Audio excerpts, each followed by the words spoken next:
Let's get into some things of the things, child. We got some stuff to talk about today, honey. We got some stuff to talk about.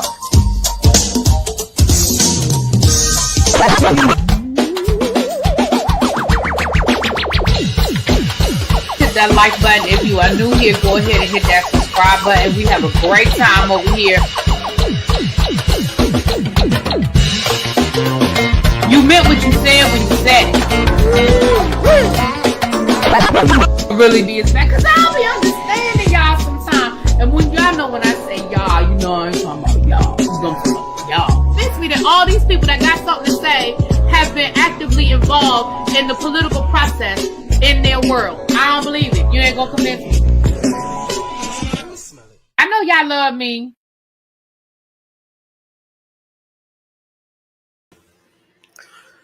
What's up? Hey y'all. Happy Friday. We are here. I feel like this week went by really fast. I can't really complain. But hey, you guys. Hey. Let's get into it. Hold on. Let me ask this quick question. So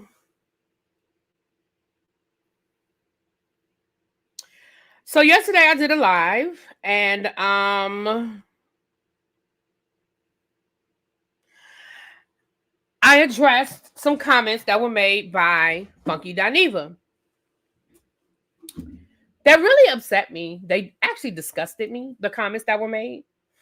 And I do understand that in this world is made up of many, many different people who feel many, many, many different ways about things. I get it.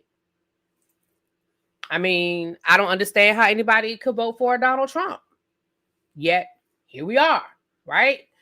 I don't understand racism. Yet, here we are, right? So I understand that. You may have some info for my train trip. Well, tell me what it is, because they sent me another email today. So can you tell me what it is, Doc Liquor Can, please? Thank you. Because I said I was going to check that email and make sure that the email address lined up. But please let me know if you got any information, because it's still showing my train is running smoothly. Okay. So I knew that it's certain things you put in your title, you're going to get attention. Funky Dineva, especially on YouTube, Tasha K, that kind of thing. I always get numbers if I talk about Tasha K. Hey, Papo. I always get numbers if I talk about certain things. So I had over 400 people in my chat yesterday, so I already knew. So I woke up this morning and there were some comments. Now, I have a bad habit. Okay. Equipment issues, but it's still showing that the train is running though. I'll call Amtrak again. I'll just keep a track on it, because I mean my train isn't until Friday, so I'll keep track. Oh, okay. Got you, Lick Dog. Okay, I got you, boo. I got you. I'm with you. I'm right here. I'll just stay on top of it. Thank you, my love. I'll stay on top of it though. Thank you. So, I have a bad habit of feeling like I like debating. Call it the history teacher in me, call it the political scientist in me. Like, I love that, right? So I'm going to go through some comments that were left, and I'm going to explain, because I feel like maybe I was misunderstood yesterday. Maybe some of what I said was lost in translation, or maybe people don't know. Maybe they don't know, or maybe they don't care. Now, for the people who don't care, I can't do nothing about that. If you feel like this world is for just you and you alone, and that you are the only person to be privileged enough to move about the world at your comfort, and that what other people have going on is not important, then I can't do nothing for you. Hey, Kenneth. Hey, boo. I can't do nothing for you. If you feel like the only people that have a right to move about this world are people who function in what we as society have decided is quote unquote perfect, there's nothing more I can say to you. You just feel the way you feel. But for some people, I feel like maybe they don't know. Maybe they don't understand. Or maybe I was misunderstood. So I'm going to read through these comments, and it's not meant to call nobody out or embarrass anybody. I didn't cross the names out because they on my chat. They're on my page. I mean, I didn't delete any comments. They're just on my page. So I don't want nobody to feel like I'm trying to come for them. Why you got my name up there? It's on. You can literally go to the video and read the comment section and it's right there. So nobody's anonymous. Okay. Maybe they're choosing to not understand. Maybe, listen, Don, you know that to be the case. Some people choose to not understand. Why is it still showing? Oh, shit. Okay. Oh, Lord. Okay. Sorry, I gotta. Okay. So with that being said, and if I have time, I'll open up the chat. I don't know if I'm gonna have time. I'm waiting to hear from El Teddy. I don't know if he's traveling today or not. Anybody know if El Teddy's traveling today? Let me know if El Teddy's traveling today. All right. So first of all, I want to start with letting y'all hear what Funky Dineva said, because maybe y'all didn't hear it. Or maybe you might need to hear it again. And for those of you that were offended yesterday, you don't want to hear it again, my apologies. You can turn the volume down for a few seconds. But I feel like we need to start there. What's up, Dazzy? Was it Dazario? I hope I said that right.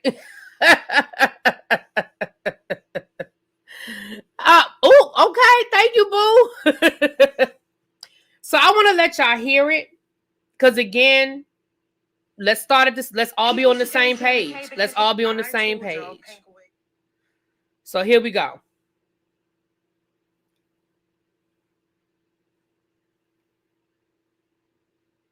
And I'm going to tell you something, and you finna get mad with me, and I don't give a good goddamn. I don't give a damn that your child is autistic.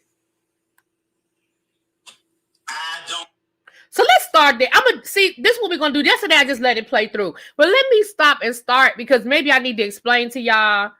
El Teddy is traveling today. Okay, then listen. I got some time on my hands. Then do I need to put a goal up there? And if we hit the goal, I'll drop the link. Don, Abby, my mods, what you think? Do I need to add a goal? And if we hit the goal, I can drop the link. So first of all, he said, I don't care if your child is autistic. So we're already starting at a specific place. So you don't care nothing about any other disability. It's just autistic kids. Got it. What about autistic adults? What about, okay, we're going to add a goal. What about autistic adults? Because, I mean, why so specific? Why you just have an issue with autism? Let's start there, but let's keep going. Give them that your child is autistic. Your child being autistic is not our problem, and it is not our fault. You need to bring their autistic ass to the doctor's office at 5 o'clock in the morning when nobody else is there. You need to bring their ass at 5 o'clock at night when nobody else is there, or you need to take their ass to an autistic-only place. You do. So let's start there. So first of all, you said it's not our problem and it's not our fault. As if it's the fault of the parent. Is it the fault of the parent that their child is autistic? And is a parent supposed to love their child any less because they're autistic? Then you go on to say, you need to bring your child to the doctor at 5 in the morning or at 5 at night when it doesn't bother anybody else. So now autistic people, because let's again, we got autistic kids, we have autistic adults. So autistic people aren't allowed to go to the doctor. What doctor is there at 5? So now you're going to inconvenience the doctor and the nursing staff at the doctor and the receptionist and the office. So everybody now has to be inconvenienced because you are going to be inconvenienced for 45 minutes in a waiting room where there's an autistic person there that might be stimming. That's what you're talking. That's what you mean. So now everybody else is supposed to be inconvenienced because you have been inconvenienced for about 45 minutes of your life.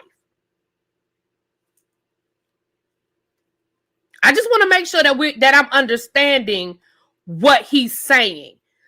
So 5 o'clock in the morning or 5 o'clock at night, do me a favor. And different strokes, different folks, different places. Raise your hand if your doctor has office hours that start at 5 o'clock in the morning. Please put a 1 in the chat if your doctor has office hours that start at 5 o'clock in the morning.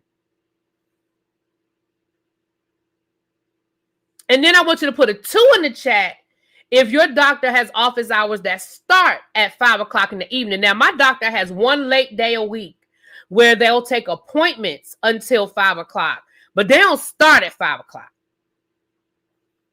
Okay. All right. Now, let me keep going. Do not get to bring your autistic child in public with a device out loud and look around and just say, everybody else got to deal with it because your child is autistic. Absolutely no, they don't. So an autistic parent, let's just stick to the kids. He talking about kids, so let's just stick to the kids. So an autistic parent is not allowed is the word he said. An autistic parent is not allowed to bring their child out in public with a device that's disturbing other people. I want to ask the chat another question. I'm going to use a 3 so we don't get our numbers mixed up. How many people have ever been on a plane, on a bus, in a store, in a mall, where somebody is walking around with their phone on speaker? Somebody's listening to their music without a headphone. I want to know, how many times have y'all been inconvenienced listening to somebody on their phone call, somebody's music, somebody on a Zoom meeting, and they trying to do 2 for 1? So now, once again, everybody else in the world can have a device that doesn't have a headphone that's bothering somebody else, but autistic kids can't do that. Autistic kids can't do it. Okay. All right, let's keep going. No, they don't. No, they don't. No, they don't. And I know this sounds mean, and I know it hurts, and I know it sucks, and I know it's unfair for the autistic child, but oh, the fuck well. Life is unfair. You do not get to leave your house and disrupt all of public for your personal comfort. You do not. So now the autistic child doesn't get to leave the house?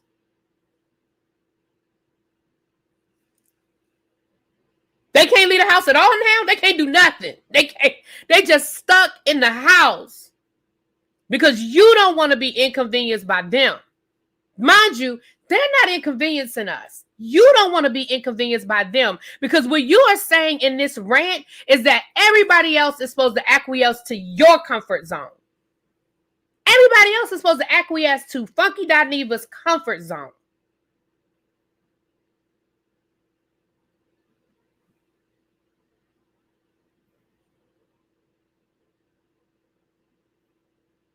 Right. Kim said, raise your hand if you get to tell your doctor what time you want to come. Hold on, I got a super chat. Let me address it. Thank you for the super chat. Hold on, let me address it. Funky's low tolerance for noise in public isn't anyone else's problem either. And I say that as someone who also hates noise in public. He's doing way too much with this. Thank you. Let me put it up on the screen. If the chat moved by, let me put it up on the screen for you. Thank you so much. Thank you for it. And I did set a goal. If we hit the goal, oh shoot, let me make sure I set the goal right, child. I'm trying to do 2 things at once. Let me make sure I set the goal right, child. Let me make sure I did it right. Oh, I did do it right. Okay, I set the goal. Okay, we hit the goal, y'all. I will drop the link. We can have a panel. El Teddy's traveling. I got a little bit of time today. I'm still in my work clothes, child. I ain't even changed my clothes, y'all. I came straight in and sat down to talk to y'all. Okay. Abby make me listen to her TikToks every time we travel.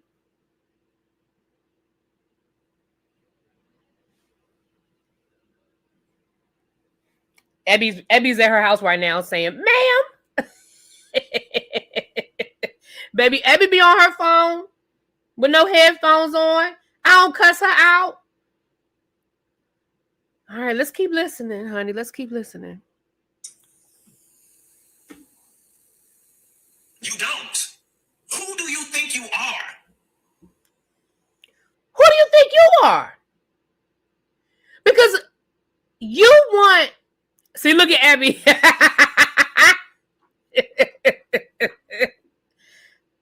do you think you are? You want the doctor's office to open up at 5 a.m.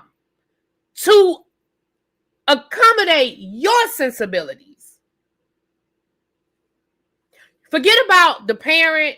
Forget about the doctor. Forget about the doctor's staff. Forget about the receptionist. Forget about, God forbid, that the doctor is in a building that has to be opened up. Forget about security at the front desk. Forget about any of that. Thank you, Cross Country Cruiser. She said for the conversation and the link. Forget about anybody else's convenience. You now want other people to acquiesce to your comfort zone. All right, I'm going to keep going. And I'm here to tell you who you are. You're some ghetto, inconsiderate trash. That's who you are. That's what... So now the autistic children and their parents are ghetto, ... insignificant, ... trash. I'm going to say it one more time. Ghetto, ... insignificant, ... trash. So I guess only ghetto people have autistic children? Got it. Headphones are for. Put your damn headphones on. And even when you have headphones in, that doesn't give you license to sit in close quarters and have vulgar conversations, loud conversations, burst out into laughter, or any of the sort. Even... So wait a minute. Wait a minute. Hold on. Hold on. So now, even if said autistic child has headphones on, they still don't get to have a conversation. They still don't get to be loud. They still don't get to be vulgar. I don't know when that became a characteristic of an autistic child is vulgar conversation. They don't get to be loud. They don't get to be vulgar. And God forbid something be funny, because he said they don't even get to burst out and laugh. We can't laugh now, Funky Dineva. We can't laugh. Again, I must ask the chat. Have you ever been in close quarters and could hear somebody's conversation and it was a little vulgar? Have you ever been on a plane or in a doctor's office or the bus and people were laughing too loud and it might have irritated you a little bit, like, God damn, ain't that damn funny? Has that ever happened to y'all? I don't even care. Just put whatever number you want to put in the chat at this point, chat. I don't even care. But has that ever happened to y'all where you just, sometimes the people conversation just loud? You be like, damn, don't they know it's somebody else sitting here? I don't think that's a characteristic of an autistic child. I think that's just a characteristic of people.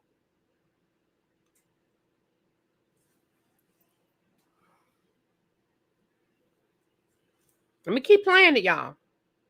When you have headphones in, you still talk low. And if you're sitting in a doctor's office or something, you take your ass to the back corner of the damn office where nobody is, and you sit and have your conversation.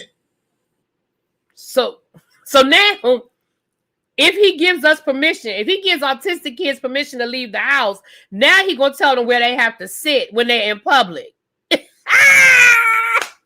What up, Nika? Hey, Lady Nika. Hey, boo. So now, if they do leave the house, now you're going to tell them where they got to sit. Got it. So they're not allowed to sit with people either. Okay, cool. All right. You cannot be sitting up on headphones. Girl, yeah, girl, we better go to Tulum, girl. Girl, I got my outfit. Girl, we better go down to Tulum.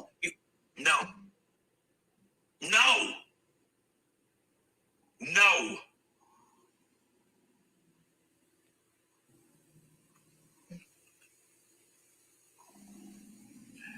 With that being said, I got two more stories. So the people in the chat said, well, now I don't think he's talking about autistic kids. Well, you know what he should have done? He should have stopped and let us know he was changing the topic. Because what he started off saying, talking about autistic children. That's where he started. I don't know where the period was in that statement. I don't know where the subject change was, because he didn't say, I ain't talking about autistic kids now. Now I'm just talking about everybody. He didn't say that. He said autistic kids. That's what he said. So I can only go by what the man said out his mouth. That's what the man said. The video was edited. Okay, Don said the video was edited. Okay, well then I still stick to what I said at the beginning. We can stop. Let's go back to the beginning then. He said autistic children. So what he said was bad enough. So if you say it was edited to add the rest of that, that's fine. I'll accept that because I didn't watch it in real time. So if it was edited, let me look at this again. Hold on. It don't look like it was no edited to me. But y'all said it was edited, so I'll let y'all have it. But let me just let the beginning play again. And I'm gonna tell you something, and you finna get mad with me, and I don't give a damn that your child is autistic. I don't give a damn that your child is autistic. Your child being autistic is not our problem, and it is not our fault. You need to bring their autistic ass to the doctor's office at 5 o'clock in the morning when nobody else is there. You need to bring their ass at 5 o'clock at night when nobody else is there. Or you need to take their ass to an autistic-only place. You do not get to bring your autistic child in public with a device out loud and look around and just say, everybody else got to deal with it because your child is autistic. Absolutely, no, they don't. No, they don't. No, they don't. No, they don't. And I know this sounds mean, and I know it hurts, and I know it sucks, and I know it's unfair for the autistic child, but oh, the fuck well. Life is unfair. You do not get to leave your house and disrupt all of public for your personal comfort. You do not. I'll stop right there. Because if the rest of that is him talking about other stuff, that's cool. I'll stop right there. Because that was one, he ain't took a breath. So he ain't took a breath. That's what he said. So first of all, let me say a few things, and then I'm going to read the comments, and I'm going to address the comments, and I'm not even mad, y'all. I'm not. I just want to be clear. I want to make sure that we're clear. I want to make sure that my thoughts are clear and succinct. That's what I want to make sure. Okay. So autism is a spectrum. Thank you for the super chat. Hold on, let me read it. Thank you, Bookie Boo. I like that name, Bookie Boo. His response to all this reveals his own entitlement, turning a minor inconvenience or annoyance into some kind of civil rights issue against autistic children is peak Karen behavior. And it is. Because like I said yesterday, I talked to a friend of mine who has an autistic child. And the one thing they said to me was, at the end of the day, you get to go home.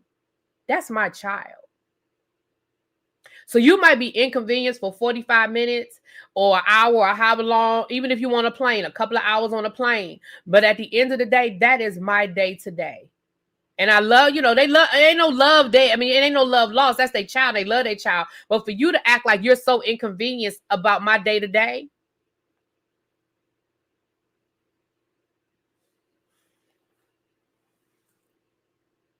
So first of all, autism is a spectrum. It's no one-stop shop. Autism looks different. Okay. So clearly what he's talking about are autistic children who may be what they call stimming. And stimming is different. Even stimming doesn't look the same. Stimming could be fidgeting. Stimming could be, leaning back and forth. Stimming could be moaning. Stimming could be, right? It could be a lot of different things that are happening with the autistic child, right? Thank you for the super chat. Ransom Ramble says, that's what happens when you make a general statement on a specific situation. This one moment shouldn't cause all this. Okay. I have been on a plane. I told you that yesterday. I've been on a plane with an autistic child. It never once, and it was a flight, again, I want to say it was my flight from California. It was either California or New Orleans. I know the flight I was on was over 2 hours long. I just don't remember the exact length. But at no point in time did it ever occur to me to feel like I was being inconvenienced by that child. And the child was stimming for the majority of the trip. I put my headphones in and I watched the movie. It wasn't that deep. It wasn't that serious. It wasn't that deep. And even if I didn't have headphones, let's say I decided I was just going to read a book on that flight, or I was going to try to sleep, maybe I would have been a little inconvenienced. But at the end of the day, if we get to a point where we feel like the only people that deserve to move about this world, not just this country, but the only people that deserve to move about this world are people who function in a quote unquote perfect way, that is a dangerous thought process. And that's kind of where we are right now with this country as it relates. We always want to put stuff on MAGA and blame MAGA for being so intolerant and so racist. But here we are dealing with it right here. We see it right here in front of our eyes. Let me tell y'all something, and then we're going to move on. I'm going to get to these comments. And I think I've told y'all this before. The Holocaust. Y'all know the Holocaust. Adolf Hitler, World War II. We focus on the Jews, as we should. But what a lot of people don't know, the Holocaust started, you know who Hitler went after first? You know who Hitler attacked first? The mentally ill. The first people that Hitler killed were the mentally ill. He went into the hospitals for the mentally ill, and he started killing them first. Because people have always felt like that people who do not function in a perfect manner are disposable. And that is why rhetoric like that is dangerous. So let me get to these comments. And again, I'm not mad. I really just want to have a conversation. Where are we with our goal? I think we've gotten 4. If we get to our goal, I'll drop the link and we can have a panel. At the very least, I'll open it up to my members. If we don't hit our goal, I'll open it up to the members.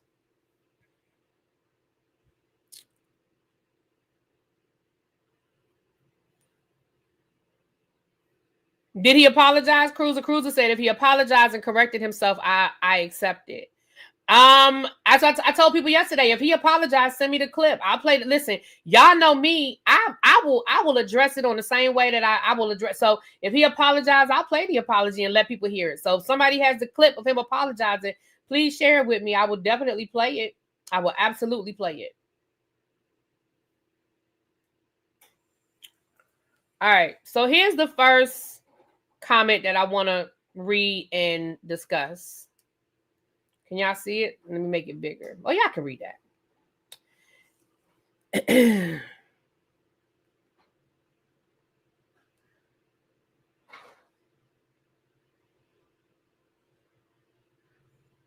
Really, B, I'm torn about this because, of course, everyone has the right to exist in the world. But does having disabilities give people the right to do whatever they want? So if you're giving an exam and an autistic child started to interrupt the class, do you just allow it because they have a disability? That doesn't seem fair to the other students. So there are 2 things I want to address in that comment. The first one is, who says that disabled people get to do whatever they want? Where was that written? Where is that? Where are y'all getting this from that disabled people get to do whatever they want? I don't understand what y'all are talking about. So because a disabled person is sitting in a waiting room with a device that may or may not have a headphone, that's them doing whatever they want? So because a disabled person gets on a plane and they're stimming and they're loud, that's them doing whatever they want? I don't understand that statement of do whatever they want. So I can't address it because I don't even understand what you mean by that. The second part is, so if you're giving an exam and an autistic child started to interrupt the class, do you just allow it because they have a disability? That doesn't seem fair to the other students. So here's where I think some of you may not understand how the education system works. Okay. First of all, like I said, autism is a spectrum. So for y'all to keep saying the autistic child, the autistic child, the autistic child, there are all types of things that disrupt the classroom. ADHD children disrupt the classroom. I have children who may be dyslexic. I have children who may have oppositional defiance, meaning, they have an opposition to authority. All kinds of things could be going on in my classroom. If there is an autistic child that their spectrum puts them at a place where they would be disruptive to what we call the general education setting, that is where you start seeing self-contained classrooms. So again, students with disabilities get what's called an IEP, an individual education plan. And based on what's in their IEP, which is a group of people that make these decisions, and those people include the parent, the psychiatrist, the speech therapist, or psychologist, I should say, speech therapist, general ed teacher, like all of these people are on this committee. When we sit down and we look at the child's test scores, we look at the disability, we look at all of the data, and we create a plan for that child. And if the plan says that this child needs to be in a self-contained classroom because they could be disruptive to the general education setting, then that is where that child is. So an autistic child that is, on that end of the spectrum wouldn't be in my classroom. But let me reverse that. Does that mean that that child doesn't deserve to be in school? Does that mean that that child doesn't deserve to learn? Because let's be clear, autistic kids are some of the smartest mofos in the world. Y'all be surprised to know who is autistic in your world. Y'all would be surprised to know who you sit next to every day that's probably on the spectrum. You'd be shocked.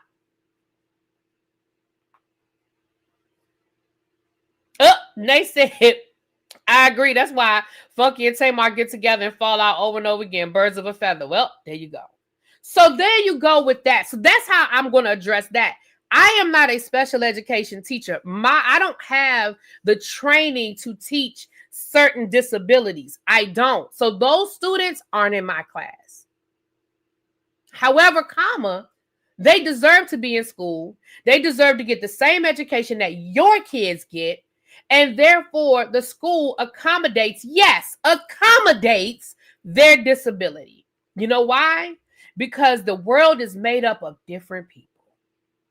And nobody is more important than the next. Your child doesn't deserve a better education than my child. So that's that comment. Let's go on to the next one. Oh, let me take that off the screen. Let's go to the next comment.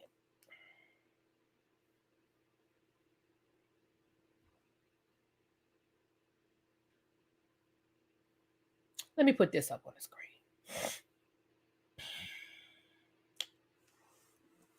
That was a little small. Let me see if I can make it a little bit bigger so you guys can see it a little bit bigger. Okay. I like you, Really B, but Funky is right. Parents should at least try to mitigate loud disruptions in public, just like any other scenario. I don't think anybody in any circumstance should be allowed to tell the public, oh, well, deal with it. Both parties should be understanding. The public needs to be more accepting of people and children with disabilities, and parents of these children need to try to mitigate circumstances by which this could cause major disruptions. Just don't like Funky. No, you just don't like Funky. Nothing disgusting about what he said.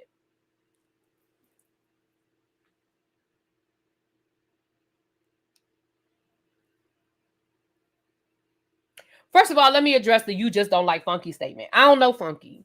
I don't know that man. I've met him, but I ain't met him. Like I met him at a meet and greet. I don't know that man.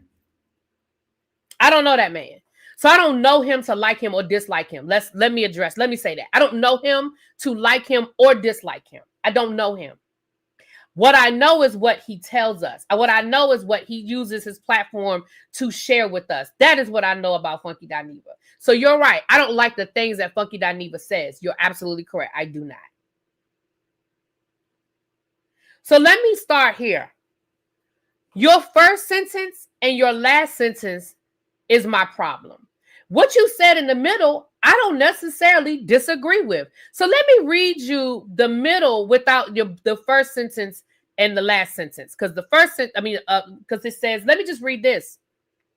Parents should at least try to mitigate loud disruptions in public. I agree. for all kids. For all kids, not just kids with disabilities, all kids. Just like in any other scenario. I don't think anybody in any circumstance should be allowed to tell the public, oh, well, deal with it. I agree with that as well.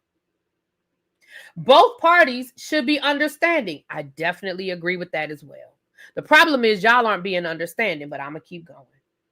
The public needs to be more accepting of people and children with disabilities. I agree. And the parents of these children need to try and mitigate circumstances by which this could cause major disruptions. I also agree. The problem I have is you said, I like you, Really B, but Funky is right. See, that's what we disagree. Because what you said is not what Funky Dineva said. Funky Dineva said them kids need to sit at home and never come out in public because they're inconveniencing him. That's what Funky said. So for you to say you agree with Funky, then you agree with what Funky said. And what Funky said is them kids need to sit at home, that they shouldn't be allowed to come out in public. That's what Funky said. You contradicted yourself, my love. Because that's not what Funky said. None of that is what Funky Dineva said. And then at the end, you said you just don't like Funky. I've already addressed that. And then you said it's nothing disgusting about what he said. Wow. Wow. Nothing disgusting. Okay. You have a right to your opinion, but I disagree. Next comment.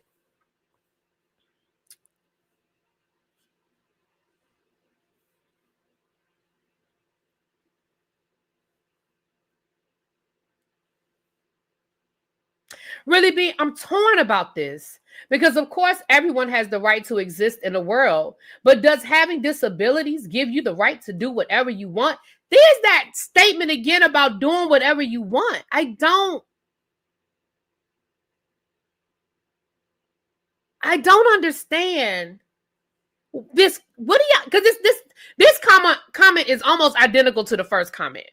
And it might have even been the same person because I really ain't paid attention to the person. It might be the same person, child. But it's very identical to that first comment. I don't understand what y'all mean by do whatever they want. What is it that people with disabilities do that is so bothersome to y'all? What do y'all mean? Y'all probably got the same. It's probably the same people that got their kids running up and down the mall, yelling and screaming in the damn grocery store and tearing shit off the damn shelves. And ain't nothing wrong with y'all's kids. See, let me stop. Okay, hold on. Really back in, really back in. Okay, pause. Let me calm for a minute. Let me take a pause. Hold on. Let me really back in. And she basically, this person, I feel like it might be the same person. It says, so if you're giving an exam and an autistic child started to interrupt the class, so you just allow it because they have a disability, that doesn't seem fair to the other students. I feel like I've already addressed it. So we're going to move on because I feel like I've already addressed this statement because it's really the exact same thing. It might be the same person. Like I said, I didn't pay attention to the name. So it might be the same person if I'm being honest. I don't know. But let's keep going.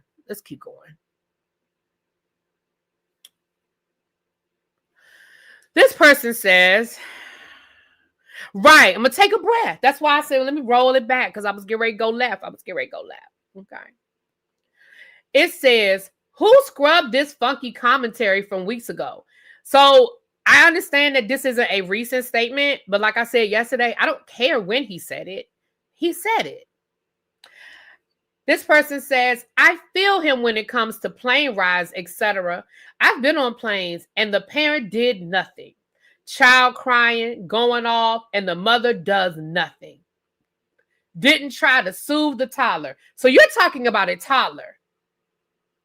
So you're not talking about an autistic child here.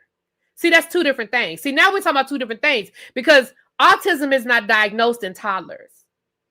So that we're just talking about a child. Maybe the child is colicky. Maybe the child had an ear infection and when they went flying in the air, now their ear hurts. Maybe the child had a cold. Maybe the child is just fucking cranky. So you're not talking about an autistic child. So your argument isn't the same, but I'll keep reading. the child crying and going off, and the mother does nothing. Didn't try to soothe the toddler. Didn't have a toy, a tablet, or nothing. And it was nighttime. Now, when it comes to autistic kids, I don't agree with Funky. Then, man, what are you talking about then? Then why are we here? Because we talking about autistic kids. We talking about autistic kids. I have grace, but also have toys, objects to grab their attention and soothe them. So let me ask you a question. Did you get up to help the parent? Did you inquire about what might be going on? Did you offer any assistance? Did you say, hey, maybe I can pick the baby up for a few minutes? I've seen people do that on planes. Has anybody ever seen us? I was talking to somebody and they said they seen the flight attendant do that before. I've seen other people. I was on a flight one time and there was this older white lady. It was an older white lady. That baby was crying. And that lady got up from her seat. She didn't say a word. She got up from her seat and she said, give me the baby. She said, give me that baby. And she picked the baby up. And she was like sitting maybe 2 rows in front of the lady. And she took the baby. And the baby was still a little fussy. Right? Because here's the reality.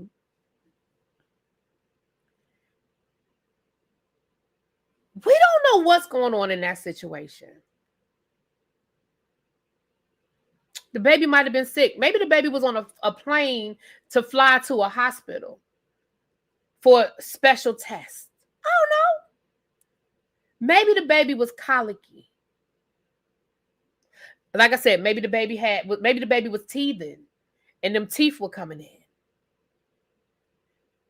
Maybe the baby had diaper rash and the mama did all she could do, but that baby had to sit in that car seat on that plane for 2 hours. Maybe the baby was just fucking irritable. Because sometimes we get irritable. But as adults, we know how to address it. Kids, all they know how to do is cry. When babies are baby, what do they do? When they hungry, they cry. When they wet, they cry. When they got to go to the bathroom, they cry. When they're teething, they cry. When their ear hurts, they cry. When their nose hurts, they cry. When they sneeze too much, they cry. When they got allergies and we don't know they have allergies yet, they cry. Because that's the only way kids know how to express themselves is through their tears. But what compassion did you show that parent? Or did you just sit there and roll your eyes and complain and suck your teeth?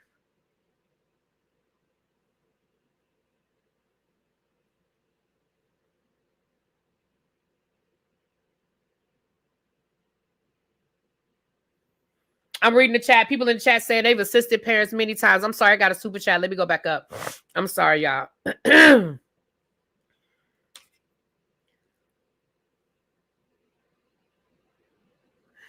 C. Jones, thank you so much, my love. C. Jones said, I worked with autistic kids in the classroom. They are so lovable and a pleasure to work with. Anybody who knows me, who's talked to me on the phone, and I think I've even told y'all, I had an autistic student for 4 years. I had him from 9th grade all the way through the 12th grade. And again, he's a freshman at Georgetown University this year. And he's a sweetheart. He always was a sweetheart. But yes, he was special. And I think I told y'all one day last year, he came to school and it was cold as hell. Oh my gosh, it was one of the coldest days of the year. That baby showed up with sandals on and no socks. I said, what?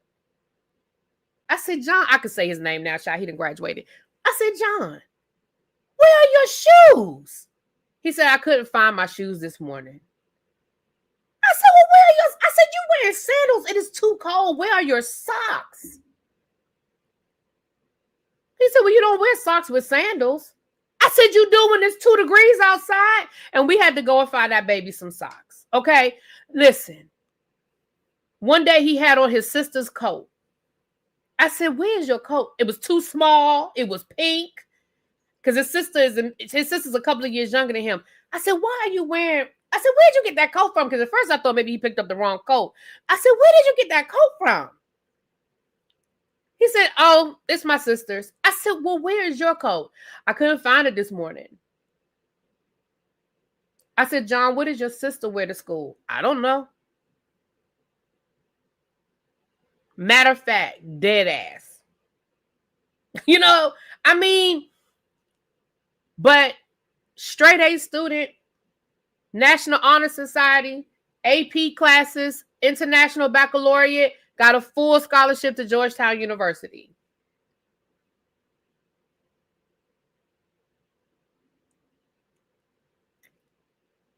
John's freshman year, he must have lost 10 lunch boxes.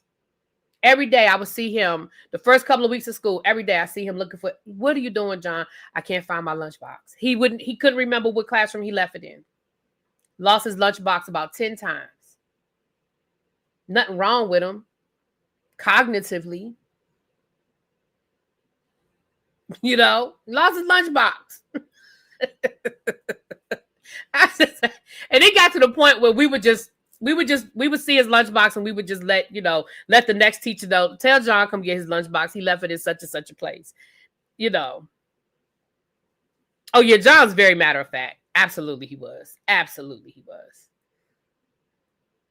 Right. He had other things to focus. And he used to stem.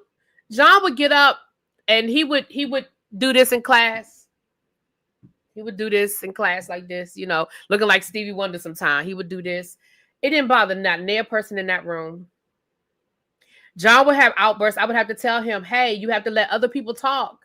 You can't be the only one answering questions. You got to let other people talk. And okay. And as soon as everybody said what they had to say, he was going to get his words in, though. He was going to say what he had to say. He was going to say what he had to say. But he would let everybody finish their thoughts. He's like, all right, cool. I'm going to let them finish. But I'm still going to say it. I mean, y'all, it's not that deep. It is so not that deep. And John would get up, because he also had ADHD, which that was a whole interesting combination. He would get up, and sometimes he would get up and just walk around the room, and he would read the same posters. You have posters in your classroom, different things. He would read them same posters every day. Was it bothering me that he would get up and walk around the classroom and read them posters? It wasn't bothering me. And guess what? It didn't bother his classmates either. They just got to know John. They got used to him. They got used to John,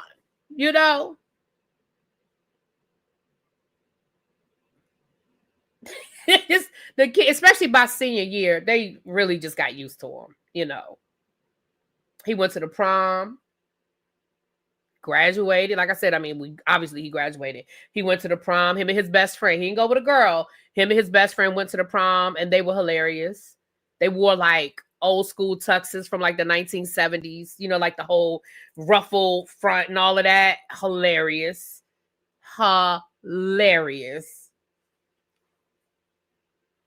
And his friend that he went to the prom with, his friend was autistic too. They would listen, that was his buddy.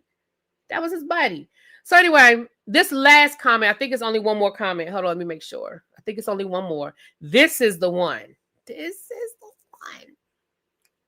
Because this one, and again, y'all, I ain't mad. I just want to make sure that I'm clear. But I think this is the last one. This one's long. So yeah, this one's a little bit long. So let me read it to y'all. It's so much here to unpack. How many more we need for our goal? Because I'm almost done. How many more we need for our goal? I'm gonna read this. I know y'all may not be able to see it. It's a little. Hold on. Let me try to make it bigger. Hold on. Make it a little bit bigger. Is that too big? That might be too big. Hold on. I'll read it to y'all. It's okay. So this person says, I'm confusion. You're offended by Funky saying wanting to be a teacher is dumb when you yourself have constantly talked about how much you dislike teaching. So let me stop there. First of all, Funky Dineva did not say being a teacher is dumb. Funky Dineva said, this is the quote, anybody that is still teaching, and I think he said the year, so it must have been like 2025 or 2024, is dumb as fuck. That's what he said. So if you're going to say it, say it. He said, it's dumb as fuck. That's what he said. And yes, I was offended by that. But let's be clear. I have never said I don't want to teach. I love teaching. I am tired of all the bullshit that's going on in education. That's what I've said.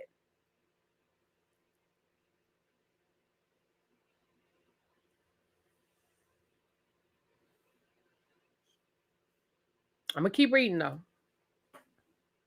You said the students do whatever they want and the parents aren't involved like they used to be. That is a fact. I said that. I mean, didn't you say a few months ago a student threatened you and the school couldn't care less? I don't think I said the school couldn't care less. I think I said the school didn't address it the way I would have liked for them to address it. But if that's how you interpreted it, great. But yes, that happened. A student did threaten me. Yes, they did. Let's be real. You would quit your job today if you got 100K subscribers. That's a fact. Listen, I absolutely would. I sure would. I would absolutely quit my job. If I got 100,000 subscribers and I could live off of what I was making on YouTube, I would. But let me ask the chat a question.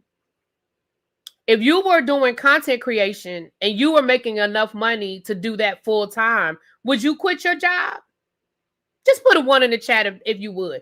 If you were if you were a YouTuber or doing Instagram or TikTok and you were making enough money to quit your job, would you?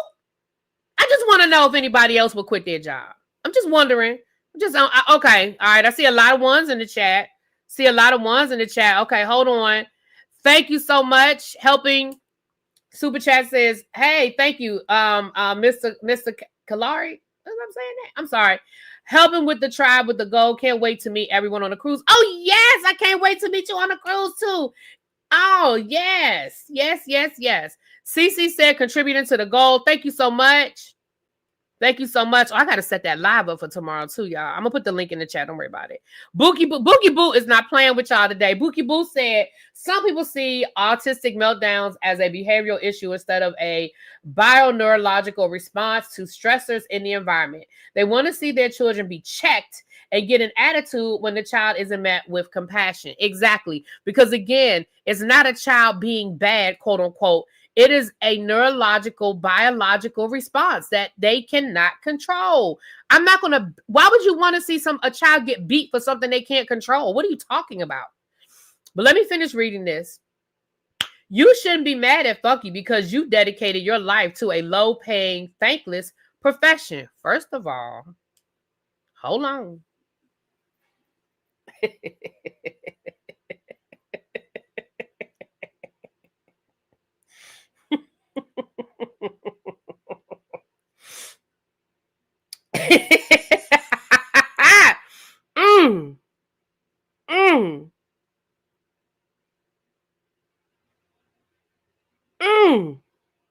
Because I want to say something so bad, but I'm trying to stop it from coming out my mouth.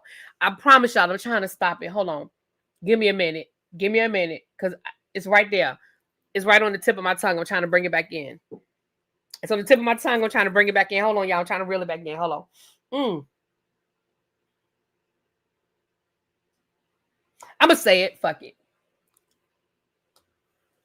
Let's play a game.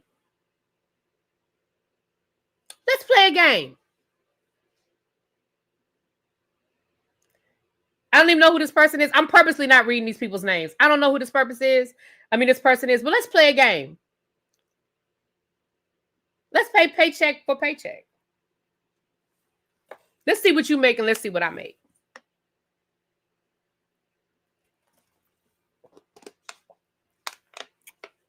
Let me see your tax returns from last year. I'll show you mine.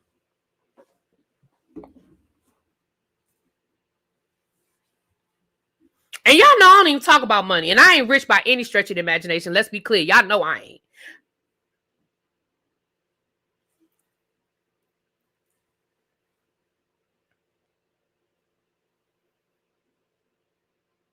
I'm just saying. And thankless, again, I'm going to have to ask y'all. Look, it's 300 of y'all in the chat. How many of y'all feel like y'all job is thankless sometime? Let me tell y'all something. In my 27 years of teaching, I've had some of the highest of highs and some of the lowest of lows.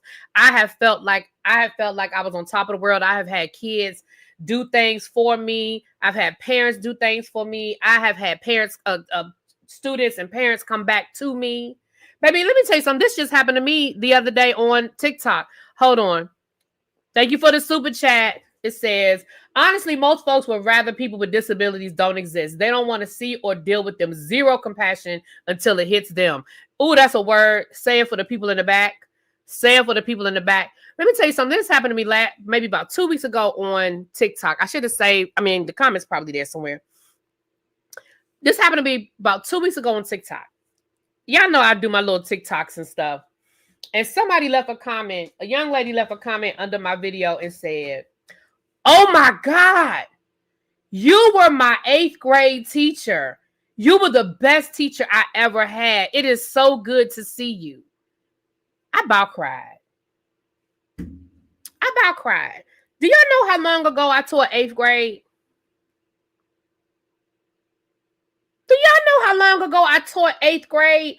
I have not taught 8th grade since 2009. It is 2025. So this is a grown child. This is a grown child.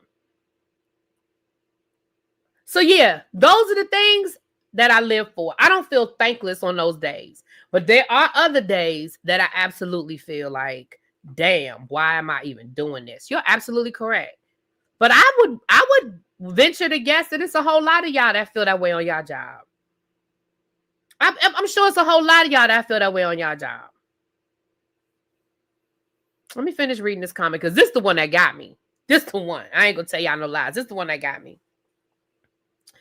You could have been anything. We all have the same 24 hours, but you chose to be a teacher for whatever reason.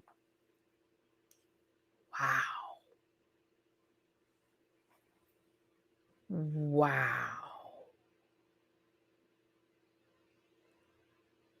You could have been anything.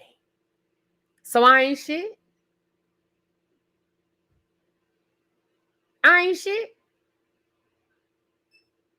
We got the same 24 hours. Wow. God. Hey, babe, what's up, boo? Huh? That's all my stuff. Some of it's mine. Don't do that. But most of it's yours, though. Most of it's yours, Pat. I'm sorry, Pat just got home. It's an Amazon store in the hallway, in the front hall. My bad, y'all. But most of it's yours. I think only like two or three of mine. Baby, she said the same 24 hours, so I guess I ain't shit.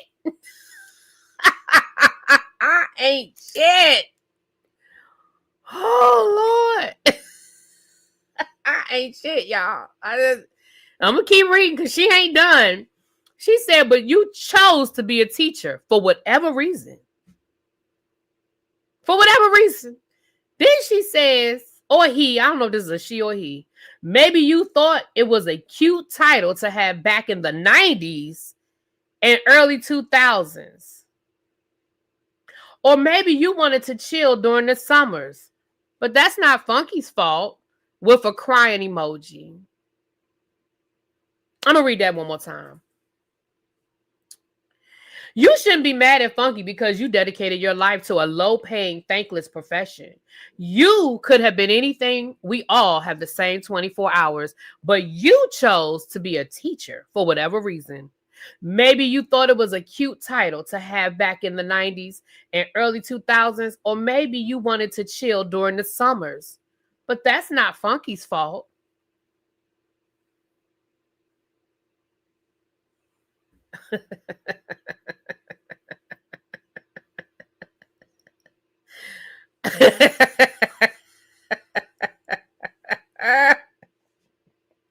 So you just wanted to come down here and try to read me. That ain't got nothing to do with what we talking about.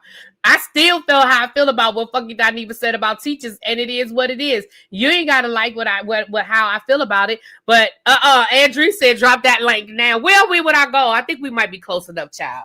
We might be close enough. I might go on and just drop the link. Where are we? How many? I think we almost there. Pat, hold on real quick, y'all. Hold on, let me put it on mute.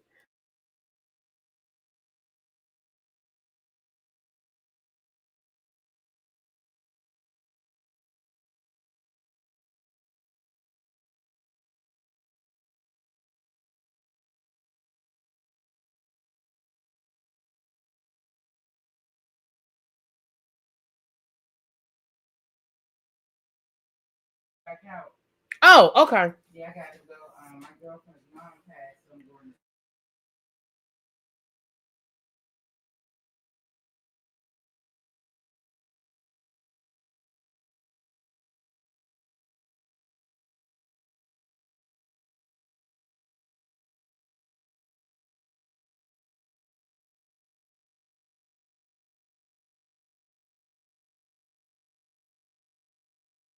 I'm sorry, y'all. I had to tell Pat something.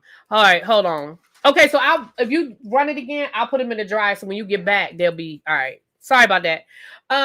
Thank you, Bookie Boo. And I'm going to drop the link. Somebody said we hit our goal, so I'm going to drop the link. These people act like they want to see the education system fall. What are teachers supposed to do? Quit and let all these kids go uneducated is giving MAGA Republican. Right, because my thing is, what is the alternative? What is the damn alternative? Like, and thank you so much again, Bookie. But we wouldn't have made the goal if it wasn't for you, my love. But I'm gonna drop the link. I have a couple of quick church announcements, and we're gonna drop the link. If you want to donate, because we got 340 people in here, child. If you want to donate to the Christmas basket giveaway, you can donate. You can hit me a Cash App. You can hit the Zelle or you can hit the PayPal. We are ordering Christmas dinners for families in need. So if you guys want to donate to that goal, by all means, drop it. You can drop that. And if you live in the DC area, we'll be doing a candle making class in January. So let me know if you're interested. Let me drop the link now. Let me drop the link now. So y'all can come on up, Lord. I already know y'all about to. Ooh, y'all got some things to say, honey. And let's be clear. I don't have a problem with you disagreeing with me, but we're going to be clear about the disagreement. I just want to make sure we disagreeing about the right shit. Thank you. C. Jones says, one thing for sure, I was raised to always respect teachers. Shout out, praise the Lord. I wish they were. I need the rest of these people to raise their children to respect the teachers, honey. Let me take this off the screen. Oh Lord. Hey, Cruiser. Hey, Sugars. Hey, you already had knowed I was coming up. You already know it. I knew you was coming. And I know the word is you knew I was coming up, but you know it. I knew it. So since we don't like educators, then it means we're not going to be educated because we don't like educators. It is, I guess. Well, I just wanted summers off, child. I thought it was cute. That's all. Child. So, hey, chat. If I didn't speak to anybody, I'll be listening as I'm working and things. Let me go through my whole list of things. I'm gonna be done. First of all, Funky Dineva and whoever else feel like him. Me speaking as a parent of a child. My son is 31 years old, nonverbal autistic. So speaking as a parent, we ain't asked you to care, sir. We didn't ask you to care. Your caring don't pay near a bill. Your caring don't help us at night when we're trying to get them to go to bed because they're too hyped up to do it. Your caring don't help us when we're trying to feed them certain foods and they won't eat it, but they need those vegetables. We don't care, sir. We ain't thinking one iota about you when we caring for our kids. We ain't asked you to care. We don't give a fuck if you don't. Can I cuss? You can cuss. Okay. I've been cussing. You might as well go on and get in and get some. We don't give a fuck if you don't care. Okay. You go to the doctor. And when you call the doctor anywhere else you have to go, you, sir, call them and ask them, can you come at a time when nobody else is there? You do that. If it's what is going on around you and you're not the type that you can mind your own motherfucking business, then you do that because you're the one with the problem. Because we're going to take our child everywhere. And I encourage those of you who have any child with any type of disability or issue or whatever it may be, take your child anywhere you want. On the airplane, the train, in the doctor's office, Walmart, Food Line, well, grocery store, because y'all don't know what Food Line is. Take them wherever you want to take them. Because he take his sorry ass wherever he want to go, and he's disruptive. We've seen him disruptive in public, but we got to put up with him and the likes of him. So we're going to take our child without your permission, sir, because we don't need your permission. The doctor's office said we can bring him at a certain time because they gave us the schedule and they knew the child was with us. The airplane sold us a ticket to get our ass up on there with the child. whether it's a toddler, autistic, Down syndrome, just a badass child that we got to take somewhere. And we didn't know they were going to act up that day.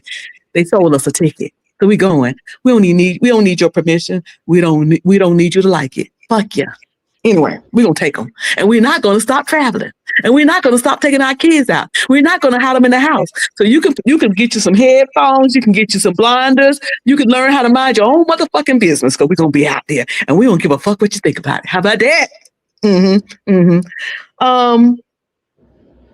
If your dumb ass can leave home, sir, with all of your issues and drama, certainly we, along with our kids, will and can leave home. And again, once again, we don't need your permission, don't want it, don't care about it. Now, from listening to the comments, I believe that there is an issue with awareness of disabilities. I agree. I think, we have so many awareness months. So, autism awareness, epilepsy awareness, Down syndrome awareness. We have all of these awarenesses, and we have these things called invisible disabilities. Mm-hmm. I know with my son, he's a cutie. He was a cute thing when he was younger, and certain things when he would be stimming or whatever in the grocery store, people just thought that was just another spoiled kid. Oh, look, she's just crazy about him because he's cute and he's so spoiled, and they didn't understand. So a lack of understanding will make you make assumptions and judgments that have nothing to do with what's going on. And I think that's what it is. It's a lack of understanding of what's going on. Hell, I might be autistic for all I know because I stim. Mm-hmm. But it's a lack, and it's a lack of acceptance. Anything that makes us uncomfortable, we want it away from us. We want it away from us because it makes us uncomfortable. See, what's going on in your environment? If the child is not hitting you, you could put some headphones in that would cancel out all noise, and you will be just fine. But you can't. You know why? Because you want to know what's going on over there. You ever been have to pull off on the side of the road, and you minding your own business in your car, and you're away from traffic, and everybody got to slow down and look at you like, mind your business, keep on going. What you looking for? Right.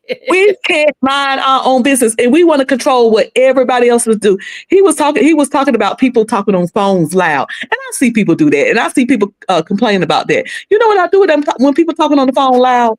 If it ain't something that I'm trying to hear that they disrupting. It's another thing if I'm trying to hear something and I can't hear it and they're disrupting. But if they're just being a loud ass, that's them being ignorant. It ain't got nothing to do with me. In other words, we got to, as a society, learn how to mind our own business. That's all.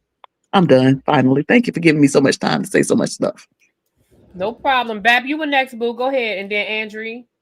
Yeah, let me have y'all of course have been on airplanes, right? Miss Carter, you don't have to agree. You don't have to leave, baby. You don't have to agree. This is a respectful conversation, and again, I'm not even mad at the people who left them comments. Now that last person, I'm sad. No, what they want is your anger. They wanted to be shady. I'm not mad at anybody. We can disagree. I would love to hear what you disagree with. Because you were saying you disagree. I would love to hear what you disagree with, but you don't have to, and I respect, but you don't have to leave. Right. And let me say one more thing. She absolutely do not have to leave, because this is a discussion and I would like to hear what it is that you don't agree. I don't know whether she is also a mother of a disabled child or if she's not. And I'm not saying because I'm a mother of a disabled child that what I'm saying is correct. I'm just giving it from the point of view of my experience. One thing about it, if I have my son, when my son was younger, and if I had him on the airplane and the experience before that, because we used to travel by plane a lot because my husband was military. So if the experience before that, we did everything the same, was worked out a certain way. We flew to North Carolina and it was great.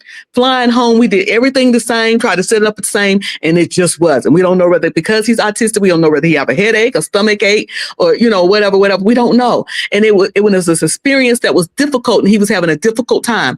Guess what? When you got off that airplane, you probably was annoyed, and we had to put up with that and why that child was acting like that. And guess what? You went home and you ain't never have to see my son again ever in your life. Never. Probably forgot he existed. You could let it go. But guess who can't let it go? Me as the mother. Right. We lack compassion. So I would love to hear respectfully, and I hope she didn't leave the chat, because this is a discussion that needs to be had, because I think there's a lack of awareness and understanding of what disabilities are and we're not hiding. There used to be a time people hid their kids. We're not hiding our kids anymore. We're not doing it. And I encourage young mothers, don't do it. But I'm going to leave the chat so keep leaving the panel so I don't keep talking. Mm-hmm. Okay. Thank you, Bap. I'm sorry, I didn't mean to cut you off. I didn't want nobody to feel like, because again, especially when it's somebody that I know is in my chat regularly. And again, I definitely want to hear what you have to say. But go ahead, Bap. Yeah, I was just saying, we've all been on airplanes, right? When you get on, first of all, when you get on an airplane for the first time as an adult or a teenager or whatever, you're probably uncomfortable, right? Then you're in the air, your dang ears is popping and all sorts of stuff. You feeling discomfort. How do you react to that as an adult? You want to ease whatever in the world discomfort you're going through. Imagine going through that as a baby or a toddler, your average everyday run-of-the-mill baby or toddler. And then if you were a person who who had some sort of disability, I can't even imagine how that would feel, And so it's like, why not have some level of compassion for them? If the kid is acting up or the kid is being noisy or whatever in the world, you just put some headphones on and go about your day. It's not that serious. And basically saying, oh, well, leave your kids home. Don't disrupt people in public and all that sort of stuff. There are probably things about you that disrupt other people. Like the world doesn't. Go ahead. No. I was just gonna say, I'm told, some of y'all know my story. If you've been around long enough, you know my story. I was in a wheelchair for a couple of. It wasn't that long, if I'm being fair. I was in a wheelchair. I could not walk. Like literally, I could not walk. I had to learn how to walk all over again. And I was in a rehab hospital for about a month.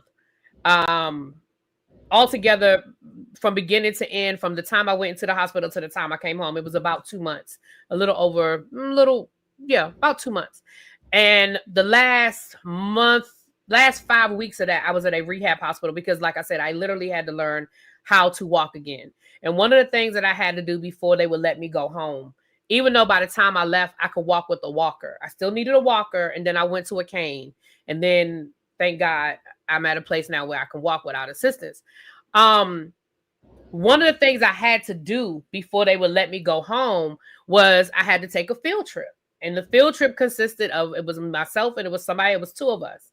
They took us to a Target. For those of you who live in DC or in the DC area, we went to that Target in Columbia Heights. And we took the van from the hospital in our wheelchairs. We were in our wheelchairs.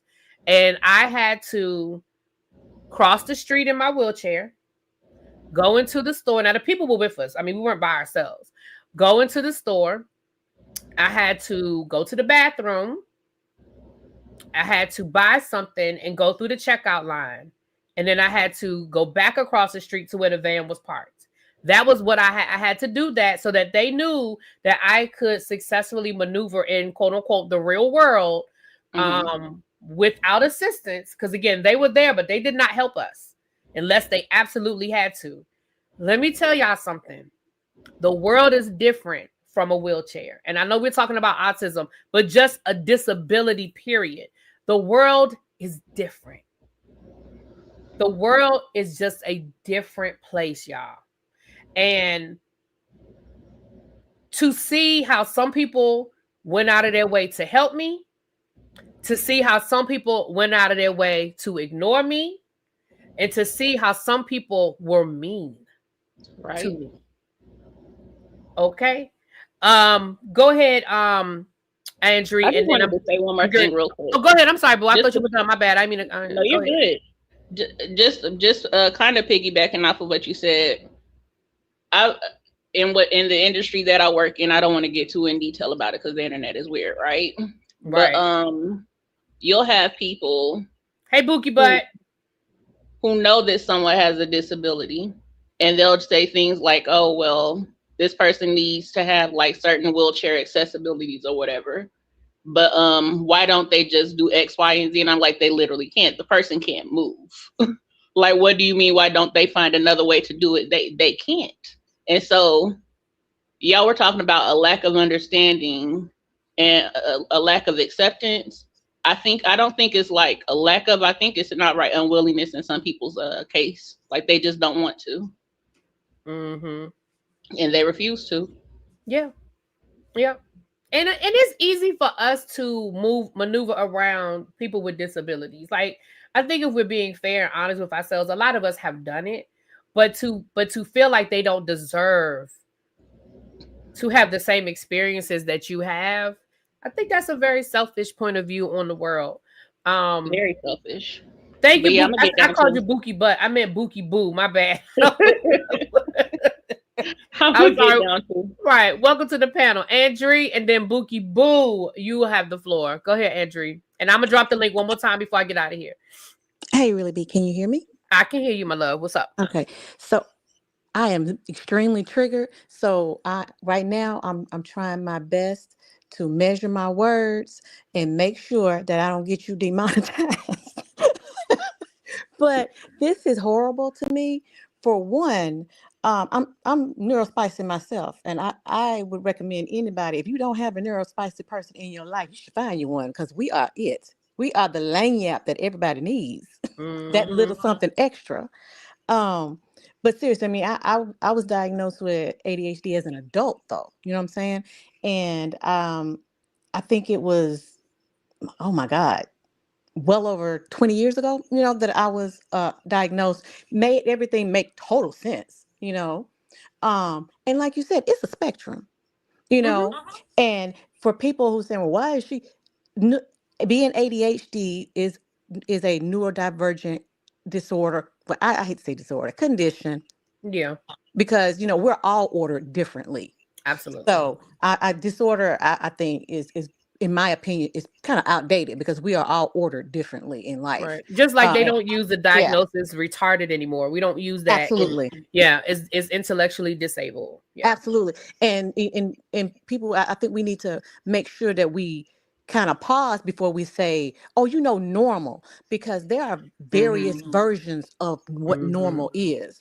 That's why I So, kept saying air quote, you know. exactly, Mm-hmm. exactly. Because I mean, I'm a version of normal, and I am normal to me. My Right. kids, I have two boys. My husband, I have two boys. Both of them have ADHD at different levels. So in my house, my husband is the abnormal person. You know, Right. he is the one. He is the one that we are looking at like, what is wrong with him? You know what I'm saying? But people do not realize what all we go through, because again, yes, we are all neurodivergent.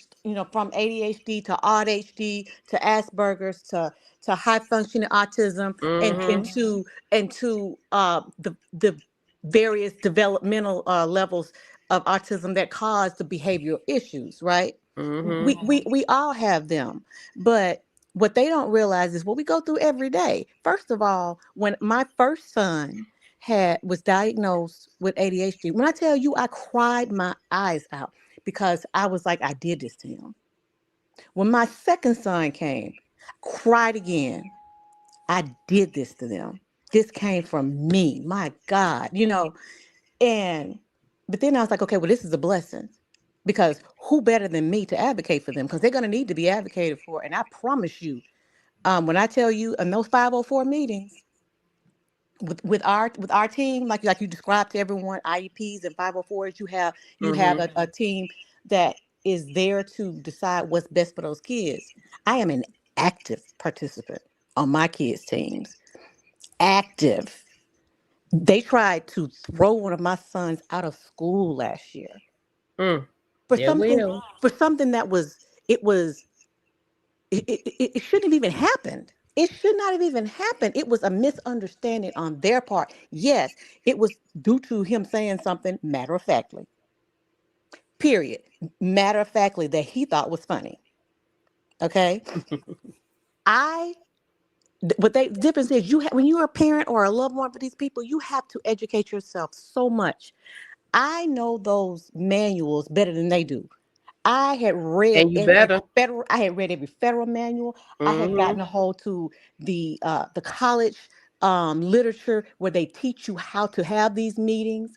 I had examples. I had letters from my son's doctor. I had his entire medical his medical file. Everything. I was ready, and I knew that when I walked in there, people don't realize when you got a kid at the doctor's office. Both of mine are ADHD. One is more ADHD than ADHD, but they're extremely smart. They're always been mainstream. They make great grades. They're good at sports. but they're also neurospicy for real. But anyway, Right. but you know what I'm saying?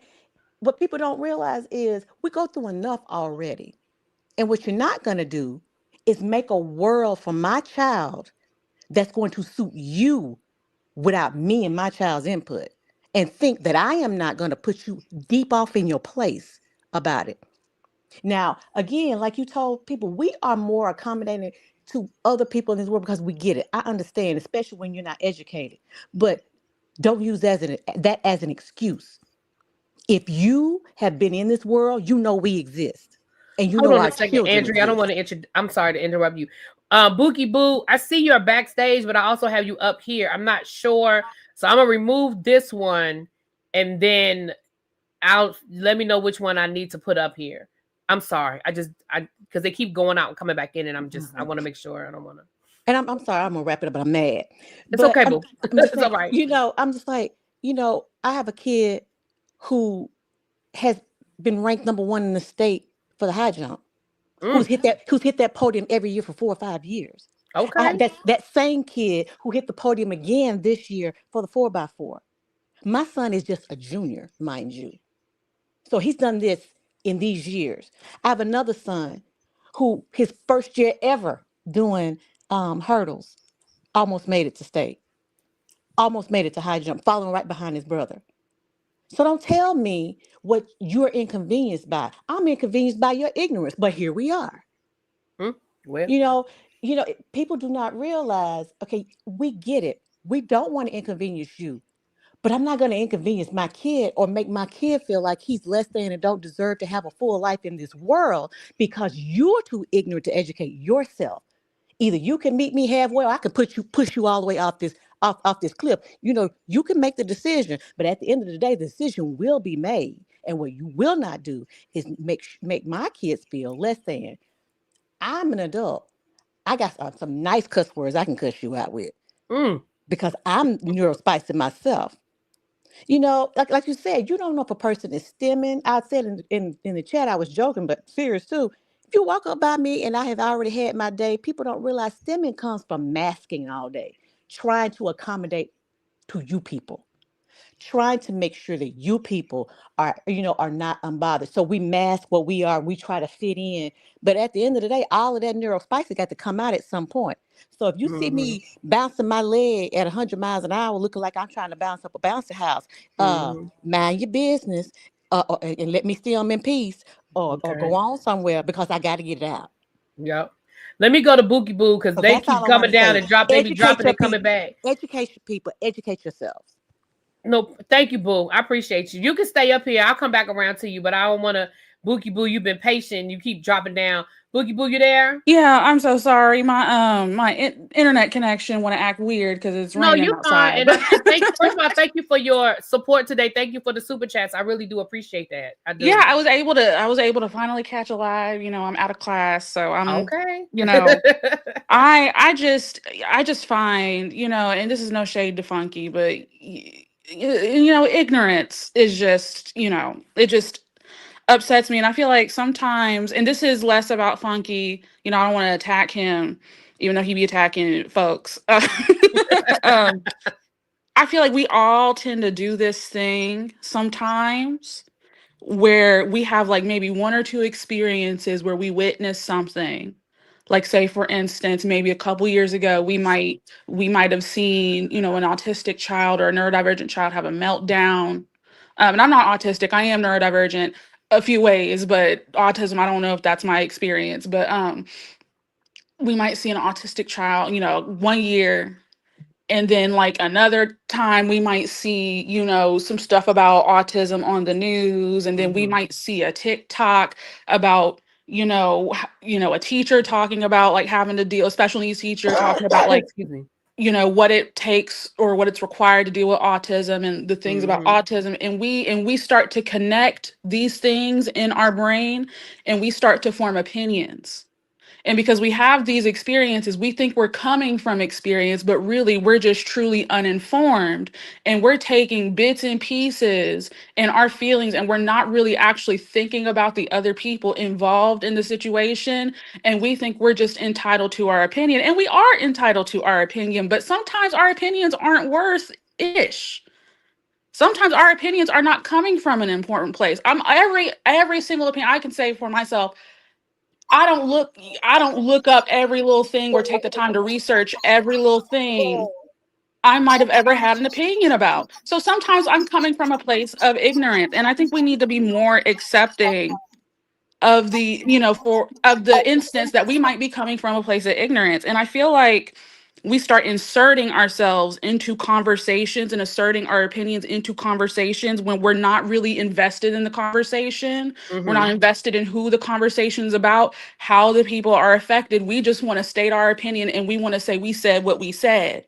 But if you're going to state your opinion, then you need to be okay with the fact that sometimes people are going to find your opinion stupid, and sometimes people are going to educate you on how to have a more informed opinion. And I feel like when it comes to the issue, a kid having a loud device, autistic or not, autistic or allistic, a kid having a loud device at the doctor's with no headphones in is at worst a minor inconvenience. It is a minor annoyance. It is not a civil rights issue. It is not a public health issue. And it absolutely does not justify suggesting that an entire group of people, an entire group of children, an entire demographic of children shouldn't exist in public during normal daytime hours just to spare people like Funky Dineva the mild discomfort. He's entitled to his opinions on public behavior. And again, I don't love noise in public either, but I accommodate myself with headphones. I like to have my headphones in so I can listen to my YouTubers. So I can listen to my ReallyB. You see what I'm saying? And I don't have to deal with, the overstimulating noise. I don't make it everybody else's problem. See, that's what his problem is. He's trying to say that autism is not his problem, but he's also trying to make his mild discomfort everybody else's problem, to the point where he wants autistic children to exist at all hours of the morning and all hours of the night to avoid him. And that's just crazy work to me. And I just feel like getting online to publicly scold autistic kids was a choice. It was a choice. Like, he's owed some sort of justice for their presence in public. And I feel like that's just where it gets into that Karen energy. And at the end of the day, children with disabilities are not so disruptive to us that we have to start policing how they show up in public, if they show up in public, when they show up in public. That's team too much. And my problem with Funky is that he is so comfortable with punching down. He's very comfortable with punching down on communities that are not oppressing him just because he wants to make the point. And I feel like what we all need to learn from this is we all need to take it, especially during these times where we have the kind of administration that we have. It's not that serious right now where we have to punch down and humble other people who are inherently not bothering us, not getting in our way of having rights, not getting in our way for us to be able to have life, liberty, and pursuit of happiness. At some point, as an adult with sound mind, you have to be able to differentiate between a minor inconvenience and something that needs to be addressed. Sometimes you just have to go out in public, be annoyed, and move on with your day. And that's just all I had to say. Thank you so much. And I want to thank everybody for their patience. We're giving everybody opportunity to say what they need to say. So thank you guys so much. Marie, I muted you because you had some feedback, but when you're ready to talk, it's no problem. So Rants and Rambles is next, and then Marie, and then Just Jonda, who I'm bringing up here now. That's one of my boos right here. I haven't seen you in a while, Miss Just Jonda. I can't wait to hear what you have to say. Go ahead, Rants and Rambles. Hey, Really, how you been? I've been good. How are you? I'm good. I'm a little, lifted right now, so I'm gonna try to keep it concise. Okay. I have, from my background, I am a community coordinator for services with DDA. So I work directly with people with autism as a case manager. Also, as a part-time, I am a communities integrations coach. I provide services, taking care, ADLs with people with autism too. So 7 days a week, that's what I do. I said earlier that this is what happens when you make a particular, you paint with a broad stroke. Like, he was upset with the fact that, if it sounds right, the kid was probably having like an outburst or stemming outburst, whatever he deemed to be a public nuisance. And he made a comment like, while you're on your phone. So I can only assume that the kid was having an outburst and the mom was on the phone, kind of like ignoring it. Mm-hmm. With grace, I can say I understand that being the irritation. One of the main things I focus on with community integration is making sure that you course correct within reason, right? No, I can't let it, like, if you're home and you're screaming and that's how you get it out. Cool. If we're in a public place, let's step aside. I do that, but that's within reason. If there is a crisis, if it's just a 5-second thing, it's a 5-second thing. You'll live. I don't know the situation that was going on with the mom could be on the phone, but it doesn't change the fact that is one situation. I'm pretty sure not you, but him having his own situations, dealing with drug addiction, dealing with being depressed. These things do cause public disruption sometimes, and you would want grace for your public disruption. Mm-hmm. Mm-hmm. So it's kind of like grace giving, grace with me. But I really do think that Funky has the spirit of a boomer. Like, if a lot of the times I've been listening to him talk, a lot of times he gets caught up in that old, like if you ever somebody like 65 kind of up, where it's really more self-centered, like, why you're an issue for me. Am I making sense? I hear you. Like, I hear you. Yeah, I agree. Like, it's not, and and they'll it's like you say, Grandma, you can't say that. Well, I'm not saying, but this is just how I feel. This is how I feel. Like, he talked like that. Like, and it's like you're not that old, so it's hard. I can't give you that grace. You are at most 45. You're not a boomer. You should be socially aware of these things, but you want to dig your heels in the sand and say, well, I'm rich. It's like, sure, you got success financially, but like, morally, you're bankrupt. And it's very disheartening to see, because that was a person, at one point in time, we probably all have followed, interacted with, and it's like, God dang, shut up, Grandpa. Listen, I know I've talked about that before. My dad, you never know who you getting on any day with my dad sometimes. Sometimes I gotta be like, oh Lord. Hello? Did I look? Can y'all hear me? I can hear you.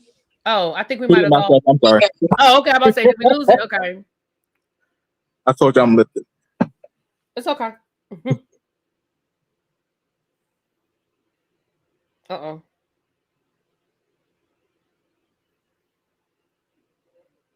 All right, I think. Did we lose Rants and Rambles? No, I'm here. Y'all hear me? Yeah. Oh, okay. Yeah, I'm sorry. I wasn't going. Oh, no problem. Okay, no, I just want to make sure. K Queen, if you want to come up, by all means, you can, my love. Marie, you're next. You're next. You can unmute and let me see. Are you there? Uh-oh. Yeah, I'm here. Okay. Go ahead, my love. You just had some feedback at first, so that's why you still have a little bit of feedback. Do you have me open in another tab or something? Hold on, let me close out everything. Yeah, close, because it's a little bit of a feedback. Okay. I just want to make sure I don't lose you. This is really my first time ever doing this. No problem, but thank you for coming up. I appreciate it. Oh, I love you beautiful B. Oh, thank you. I love you on the panel. They be clowning you and the bully B and all that crap, but I know. Don't, and here come one right here. Look who in the chat. Look. Lord have mercy. And I just was on his and that's how I got it from giving you the real tea in regards to Funky Dineva and the crap that he was saying. I'm like, what? My thing is like, okay, you not too long ago you had a lot of crap to say about CNAs. I'm a CNA, so I'm like, dang, like why you coming at us like that? Now it's you talking about the autistic children, and it's like, come on, man, come on. My youngest daughter, she's autistic. She was diagnosed 2 going on 3. She's going to be 15 in February. You know, love her to death and everything. So it's very disheartening to hear the things that he's saying, because for one, what did that have to do with anything? What you talking about with Portia? Like that didn't have nothing to do with it. So how you take it off on autistic children and the parents? It don't have nothing to do. It totally lost what you were saying about Portia. Like that just canceled everything that you were saying, because you just took off on people that ain't got nothing to do with it. Like right, like how I get hit with that string. I didn't understand. I didn't get that, but I'm just like, okay, first of all, you know, this is not nothing that we asked for our kids. This is not nothing that they asked for. But at the same time, I would never, you know, if I had to do it again, I would do it again. Because I mean, at the end of the day, yes, she has that. Okay, so what? But guess what? You know, she's very intelligent. She's excellent in math. She's just a very, very just intelligent, wonderful kid. You know, so I would never change anything about her. And it's just hard to hear that, because it's like, okay, it's just out of their hands. If they have an outburst or anything that's going on, okay, if it bothers you, you can move around. Like it's not nothing that, you know, we asked for. You know, this is something that we got to deal with. Okay, cool. We dealing with it the best way that we can. But it's just them type of comments. It just be hard to hear, especially, you know, being a parent of an autistic kid and then your kid being autistic. Because it's like, don't think that they don't understand what the fudge you're saying. Excuse me, I'm trying not to cuss. Don't think they don't understand what you're saying, because they understand more than what you give them credit for. True.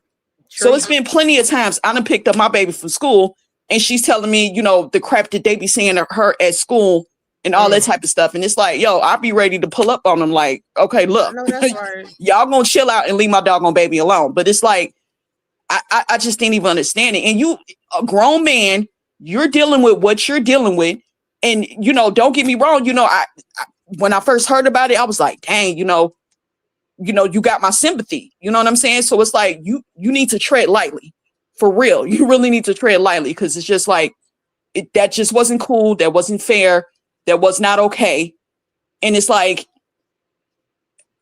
come on, man, just come on. Like, I'm still in a state of shock, because I literally just heard this. And then I just saw your live and I'm like, yeah, I had to say something, because I'm just like, just still shaking my head. Like, what in the world did they have to do with anything that you was talking about?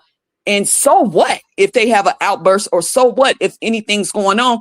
Then it's like, okay, move around, put on your headphones, turn them up, or go in the corner or whatever and talk to whoever you got to talk to if this bothers you that much.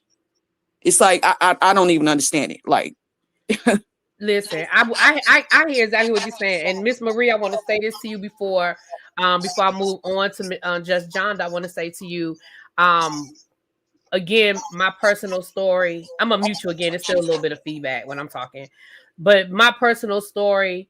Once again, I developed a whole new respect for the whole nursing profession. When I was in the hospital, like I said, I could not walk.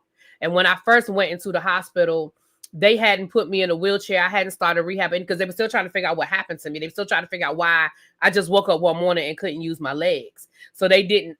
And so without getting into all of the details, just say that literally people was wiping my butt. Okay. And I gained a whole new respect for the profession. You know what nurses do until you need a nurse. You know what I mean? So I want to thank you, whether it's whatever letters are behind it, whether it's CNA, RA, and all the other Thank you. ones. So yeah, I feel the same way. Just John, Alex, I see you backstage, boo. You can turn your camera off, and I'll bring you up. I don't think you want to be on camera. I see you. If you want to be on camera, that's fine, though. No, my heart goes out to all, the parents and the kids, that's spectrum, or, parents of kids on spectrum, autism, or whatever. You most definitely got my support, and my heart goes out to you, because that wasn't necessary, Funky. It wasn't. And I hope you hear me. Fuck you on that one, because that wasn't necessary at all. Like, you didn't have to take off on the autistic doggone kids and the parents like that. Like, come on, man, you way too intelligent for that. Like, that had nothing to do with that. Take off on something else that was relevant to what you were talking about. Like, but you just pulled them, just took off on the doggone autistic kids and the parents. Like, yo, like that. Yeah, man. I got you. That just really pissed me off. Like, but yeah, forgive my language, y'all, and everything. I literally just saw it on T's channel. I'm like, what now? Andrew said, is he really that intelligent though? I'm sorry. I didn't mean to cut you off. Oh no, you cool. I'm done. I give the floor to somebody else. I just saying. Okay, thank you, boo. Just Jonda. Hello, darling. How are you? I'm good. How are you? I ain't seen you in I haven't had a panel in a while, but how are you? Exactly, because I am always here, even if I am not on the panel. I'm down in the comments, or I'm just trying not to get fired up in about whatever the topic du jour is, and I'm just listening. Okay, so I'm going to go a little bit in a different direction on this, because I think that there is some balance to be had, or there's some balance that is being missed. And I get it, because he chose such an inflammatory example that when someone chooses an example that is a bit inflammatory, although it's my understanding that part of this part of his thing was from before, but I guess it doesn't matter. But I think when you choose an inflammatory example, that what you're talking about, and some people said this, kind of gets lost in the sauce, especially when there's children on the end of that inflammatory example. And of course, with children come along understandably upset parents. But back to the balance, and there was a couple of things that were said earlier that made me think about this as well. I think we've hit a point, especially when people go, well, the Gen X feel this way, or the boomers feel this way, or the new generation feels this way. And what I find, especially given that I have boomer parents, I'm in Gen X, and I have Gen Z and Gen Alpha kids, that I deal with it all over the spectrum.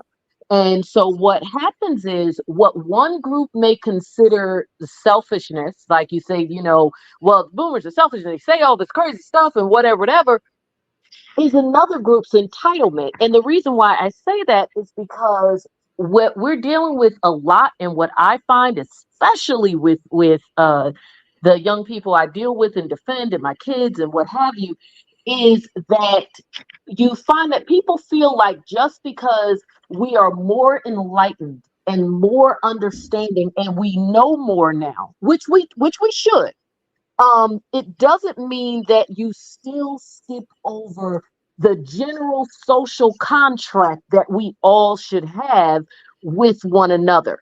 And sometimes that's what happens. Like, you see that a lot when people go, I'm just keeping it real.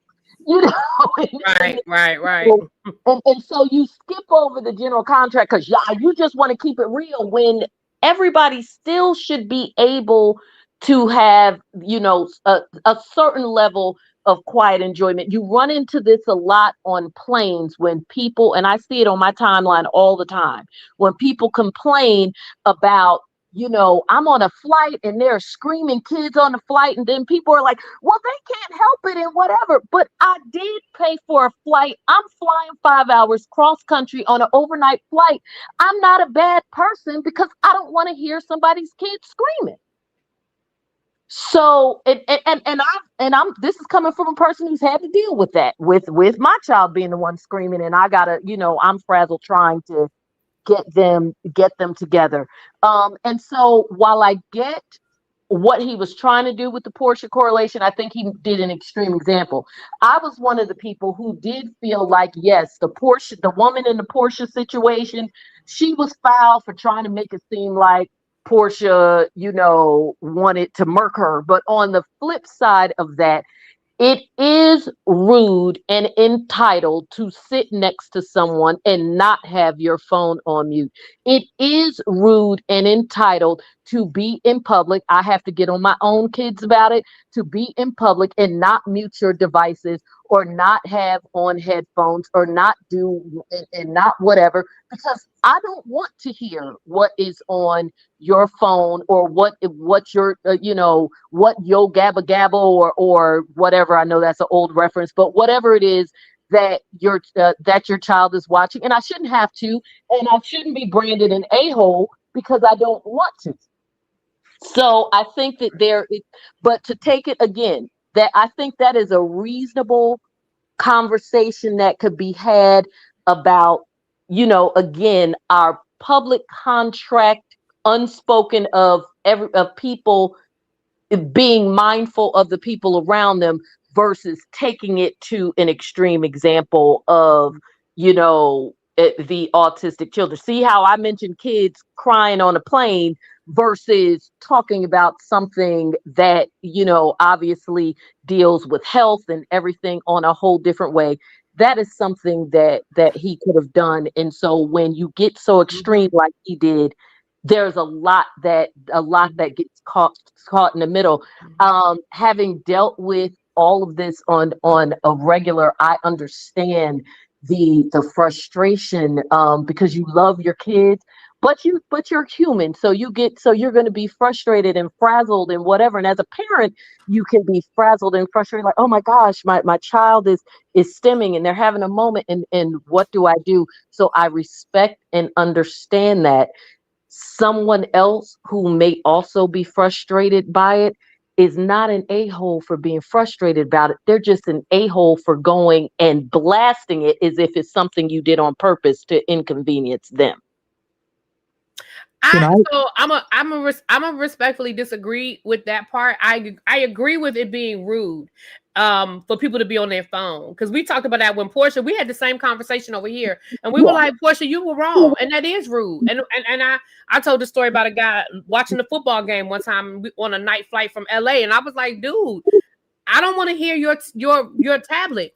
But what I'm pushing back on is, had he made it a conversation about rude people in public spaces, that's a totally different conversation. Oh no, and I agree with you, and I'm sorry if in what I said it got lost, and that's why I used that example. So I agree, he went way too far with using autism as an example in what should have just been a conversation about the social contract that we have in public, that, I don't want to hear you, you don't want to hear me, or if we do hear each other, it's in the normal course of things, because there's some things you can't help, right? Like you're speaking to the person next to you, as long as you ain't rah, rah, rah, rah, rah, then the person next to you, you're going to hear them talk and suck it up, buttercup. So the example was far too extreme, and like I said, we all can get frustrated, but what you don't do is go and villainize the person. This is one of those where if I'm frustrated because I'm wherever and someone's child is stimming and the parent is having a hard time calming them down, because that's just something that you can't always control. And you don't have the option to leave because maybe you're at a doctor's office because your child may have COVID, so you got to wait on that test, because he did mention the doctor's office, I think. Then I understand that. And that just may be a moment of my personal quiet frustration. And I suck it up. And because I'm waiting at the doctor's office, I don't go and villainize people for it. And that part, yeah, that was crazy. Yeah. And all And of they it, do, somebody in the chat asked about special and I want to say this, and this goes for all parents who have children with disabilities, but specifically autism. There are a lot of places. Yes, there are some airlines. I can't, Cruiser, you might know off the top of your head. I think it's American, but y'all don't quote me if I'm wrong. If you know, put it in the chat. Where they have they do special training for their flight attendants for autism, and they will do simulated flights to let children with autism get on a plane and simulate that process to help the parents, to help the children, and their flight attendants have that special training. And they do have there's a way that you can identify your ticket so that they know that your child is autistic. Also, I saw on Instagram the other day where there are certain movie theaters where they have certain days where they'll show the movies so that children with autism can come. So if they are stimming, if they do need to walk around and get out of their seat, they won't disturb. But the reality of the situation is it may not always fit everybody's schedule. You know what I'm saying? So it's okay. Cruiser said it's Emirates, Breeze, Airways, and Delta. Okay, so I was wrong. It wasn't American. It was Delta. Okay, they have autism-friendly initiatives. So there are things, but like you said, he was very specific. So I don't know, but thank you. And I don't disagree with you. I do think, and I said that as well. Yeah, there are times when people get on my nerves by being, I just think, rude in public. But I think, and I know what you're saying, but I think we need to separate what people can control versus what they can't control. Absolutely. And really quick to what the person you had up there said, do people realize that, not all kids like things in their ears? Again, we respect that and understand that, but you can't, every situation is different, right? Every picadillo is every person's situation is different. So we get that, but that doesn't change the fact that if you go out in public and you have a device and it is on blast for everybody to hear, while we may empathize with the fact that you're trying to occupy your child who may have a specific concern, and if in this case we're talking about autism, that doesn't change the fact that you are in public and the device is on a volume for everybody else to hear. If your child does not do headphones, then that may be something that you don't use in public, and other people are not bad people for feeling that way. What about those whose kids don't have autism, but they use devices to occupy them so they don't run around the room, and their kid doesn't like headphones? Well, then that's not something that, personally for me, it's not I'll speak for myself. That's not going to be something that I do in public because I'm mindful of the fact that it disturbs other people. That to me is not about autism or not autism. That's the social contract of being mindful of everybody else around you. That's just being a good citizen of the world. can I say something real quick? Mm-hmm. Just a slight response, because I was the one who made that boomer comment, and I can kind of expound upon what I meant and tied to what you were saying. When I was referring to Funky as a boomer, and I'm trying to be polite because I don't want to sound like I'm being crass when I say this. Typically, especially when it comes to things like mental health or like emotional kind of intelligence, boomers tend to be more like, how can I put this? Flat surface, like direct with it. It's very direct. It's not like a layered conversation. We're not going to get into the depths of things, right? It's, I saw an annoyance, I addressed the annoyance. And instead of looking at it and assessing and realizing, well, the person who is causing annoyance, quote unquote, is a child with autism who does not have control of the situation, right? The layered conversation comes with addressing the person who is supposed to be in charge of making sure that the person with autism, is staying within, certain boundaries, right? that's the conversation he could have had. He could have had the conversation saying that maybe he felt as though the mother was ignoring the child's outbursts. And it's no different than like you were saying with a child who a baby crying, right? We've all been in situations if you raise a baby where they can be screaming for 15 minutes, and after a while of them having a tantrum, you can just tune them out. Other people around it can't tune them out because they're not accustomed to that kind of behavior. But people who are dealing with kids who have outbursts can develop a tolerance that is different from the general public. That's a conversation you can have, and I can understand that when being deaf. He didn't do that. He went for the easy route, which is dealing with the child who cannot control themselves in the situation.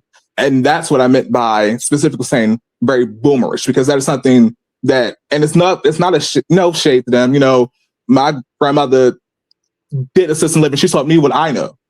And even with all of that love and grace that she was able to give her patients, she still had a very matter-of-fact way of speaking and addressing certain things where I would be like, Nana, hey, let's try this, Nana.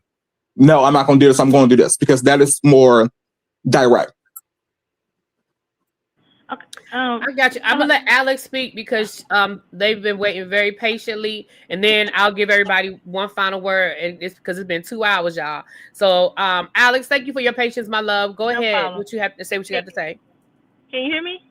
I can hear you. You're a little low, but I can hear you. Okay. I just want to say, hey, ReallyB, thank you for allowing me to come on. I'm an educator. Well, I'm a counselor in Texas, right? And so my position is called Special Education Counselor. So I've been doing this for 19 years, and my job is to work with students who have autism and students who have an emotional disturbance, right? The biggest frustration in my job is helping adults understand the students who have autism, right? The kids are going to be who they're going to be. As an adult, you have to retrain your brain to understand, right? And the students I work with are considered high functioning, meaning they're in the general ed classes. They're literal. I get so many emails about he said this, she said that, because they are literal. And to us, growing up in a black community, oh, he being smart. Mm-hmm. Oh, he talking back. He being disrespectful. And I'm like, whoa, whoa, whoa, whoa, whoa.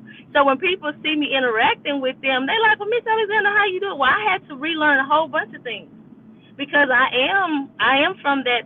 I'm in my 40s, so I was told that kids didn't talk back to adults. You really didn't have an opinion type situation. Mm-hmm. And so it is very disheartening to hear him express all of that. I'm like, whoa, I love them little kids. And I work at 2 campuses. So, of course, there's students who have autism routines and schedules. That's all they know.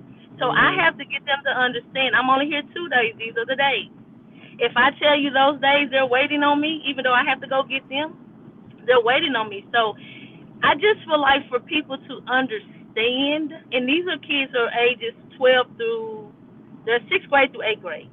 And so I just want people to understand they're going to be adults one day. And so them as students, we have to exercise patience with them because the autism spectrum, it ranges. I particularly don't know how to work with the nonverbal students that have autism, right? I need the feedback, but if you're hurting and you can't tell me, but you're stimming, you're crying, you're hitting, that can be frustrating at times, right? But when he gave that analogy and saying all of that, I'm like, my God, today. Because I'm sitting in those OR meetings, I'm wiping tears, I'm listening to the parents. We only have them for 8 hours. They have them for a lifetime. And to hear them, and I'm like, so help me understand your child. What can I do? Because the information you give me, I help my colleagues understand how to work with them as opposed to just go to the counselor or just whatever, right? And so I just wish people would be a little bit more patient when it comes to these students. Like they said, they can't help it. You know what I mean? And so often parents, they want to know, well, will this ever get better or will they grow out of it? Absolutely, they can get better in the sense of being more independent. Because those are some questions we ask in the OR meetings. What do you foresee for your child in the future? How would you want them on an independent level, or do you foresee them living with you for the remainder, of their life, right? And so I think someone mentioned about all this help out here in Texas, and we're in the Houston area. You can't go within a 20-mile radius without these ABC centers popping up, ABA centers popping up. So there's a lot of help, and I would just like for people to just have a little bit more patience and exercise that when it comes to students with autism, and that's all I have. Thank you. And I thank you for that information, because I think I agree with everything you just said. I think a lot of this, and that's why I said earlier, I wasn't even mad. Like I said, that last comment was meant to be shady, but I wasn't even really mad, because I do think a lot of it comes from people's lack of understanding. Because again, I say this all the time, if you have never encountered an autistic person to your knowledge, because like I said, a lot of y'all work with autistic people and y'all right around and you don't know. So to your knowledge, you may not have that experience and understand, but to just be so nasty in it is where it got me. So I appreciate that, and I thank you. And that sounds like an interesting position. We don't have yes, we do. I was going to tell a lie. Yes, we do. I want to thank everybody, you guys. I want to thank, I'm going to give everybody one final word, but I want to thank everybody who came up. I want to thank everybody in the chat. The chat has been jumping. I want to thank everybody that Cash App, because I said I would open the panel if we hit our goal, and we hit the goal. So I did open the panel. I want to make sure I dropped the link, I think 3 times. So I want to make sure everybody had an opportunity. I'm going to go around one more time. Anybody have any final words? There was one more thing I wanted to say. I was going to say, and Cruiser might still be in the chat, and I hope she'll get mad at me for saying this. But let me tell y'all something about them. Cruiser's son, like she said earlier, is nonverbal. And let me tell you, when Cruiser be telling me stories about her son, it is hilarious. I'm going to tell y'all one story, then I'm going to shut up. She might be looking at me side-eye. Her son, he likes to wash cars. He's good at it. He likes to wash cars, detail the cars, and all of that. So during the summer and stuff, he'll set his little bucket up and he'll get his stuff together and he'll wash cars. And people in the neighborhood will come and let him wash their car. Her husband, brothers and the sisters, all that, they'll come through and her son will wash their cars. But of course, they give him a little something. They give him a little change. Cruiser don't give him no money. Okay, Cruiser cheap, y'all. Cruiser don't give her son no money. She say, "You my son, you need to wash my car." But she also admits that her car is dirty. So Cruiser say when she pull up and he see her coming, baby, he turns his bucket over, empties his water, and goes in the house. When I tell you, that thing cracks me up every time she tell me that story about how he won't wash her car because he know she ain't gonna give him no money. That thing is funny to me. I don't know about y'all, but that thing cracks me up. Anyway, Andrea, I'm gonna start with you. Andrea, Marie, Just John, and then Alex. You guys got the final word. Go ahead, Andrea. Thank you for having this. Really, I really do appreciate it, because this is the one thing that's the closest to my heart. And for the first thing I want to say to people who may not be in the chat, but you are listening, if you have a child that's on the spectrum of any sort, from ADHD, ADHD to autism, please know that is a diagnosis. That's not your child. And it's not written anywhere what your child can or cannot do. I'm ADHD. I have a bachelor's and a master's. My kids are, like I said before, they're doing well. And then the second thing, for those of you who are not on the spectrum or have anyone that they're on the spectrum, and you may not quite understand that, ask yourself, well, if that parent were to ask me, or were to tell me, excuse me, I'm sorry, this is what's going on. Or if they were to ask me, do you mind helping me? Ask yourself what your answer would be. And then that will tell you what your real problem is. If your answer to them would be, no, you need to deal with it, then your problem is not necessarily that the parent is not doing what they need to do. The problem is you have become entitled and you are rejecting your position in this village as a villager, and you care about only the things that affect you and those that you love, and sometimes not even those that you love. And if the answer is, okay, well, what can I do to help you? Then you're on the right track. All you need to do is go educate yourself. That's all I have to say. Thank you, boo. Marie, final words, my love. Yes, I agree. And yeah, I can say, I'm going to say it directly to Funky Dineva. Just educate yourself. That's all you got to do. Shoot, if you want to talk to me or, anyone else that has children that's autistic or on the spectrum, or however you want to say it, or, teachers that works in that field, anything like that, just educate yourself. And then sit back and listen to what you said about the autistic kids and the parents and all that. And like, come on. And you just gotta, that you can see where you failed at with that. And it just wasn't cool. It was very rude and just way far left. And it just wasn't even necessary. It really wasn't. I'm a parent. I love my child.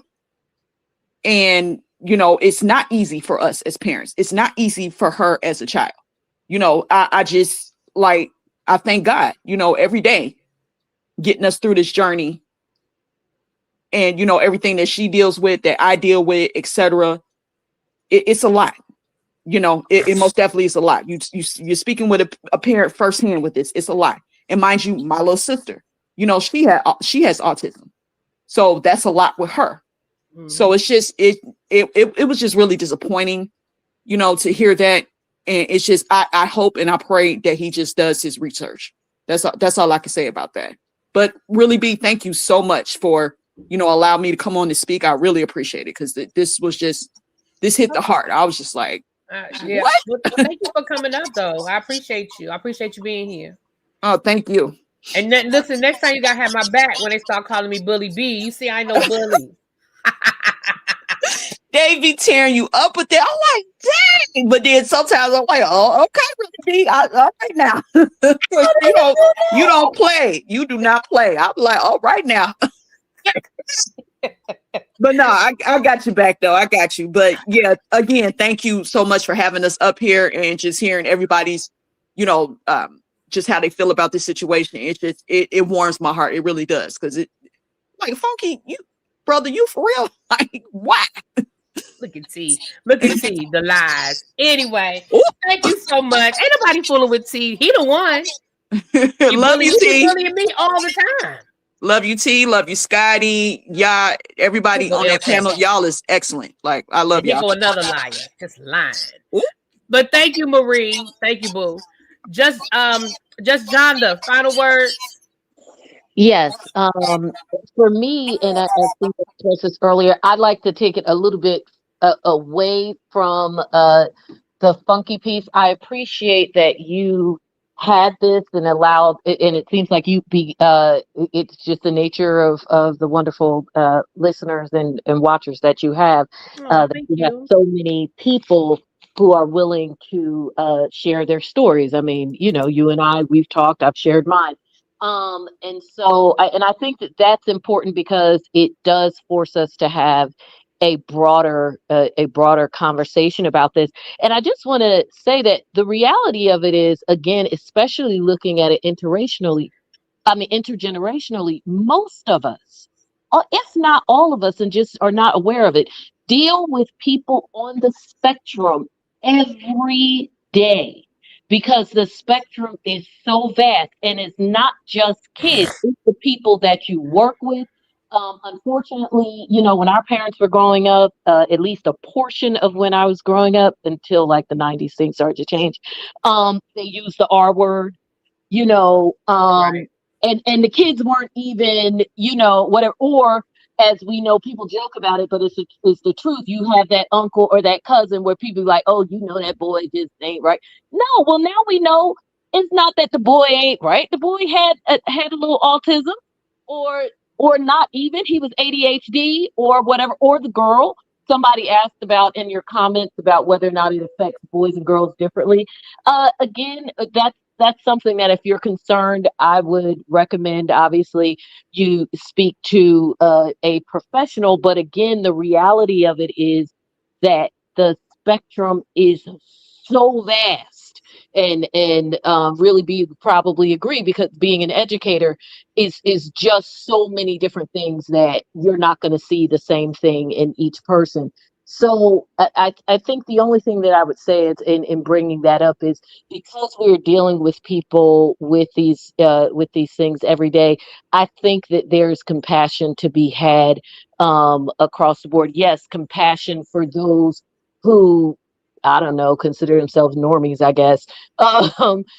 Compassion for those on that side of it towards the parents and the children. And yes, I know I talked about the social contract, but when I talk about that, part of that is being a village. I'm Black and I'm always going to be Black. So, and come from a huge family. So obviously you reach out and touch. You don't just sit there and stare. Excuse me. But again, I think that there Excuse is me. compassion to be had because there is a lot that people are still learning, and the fact that you don't even know the person next to you is dealing with these things speak to the fact that there's still, fear and all of that, where people think they're going to be judged and all of that stuff. So that's all I have to say on that. And then just putting on my attorney's hat, fight for your kids for every single thing that they can get. Do not allow white folks or other folks to tell you that it's a label or it's a this or it's a that. Because the quick anecdote, when it comes, remember when all the rich people got in trouble for Operation Varsity Blues? That's right.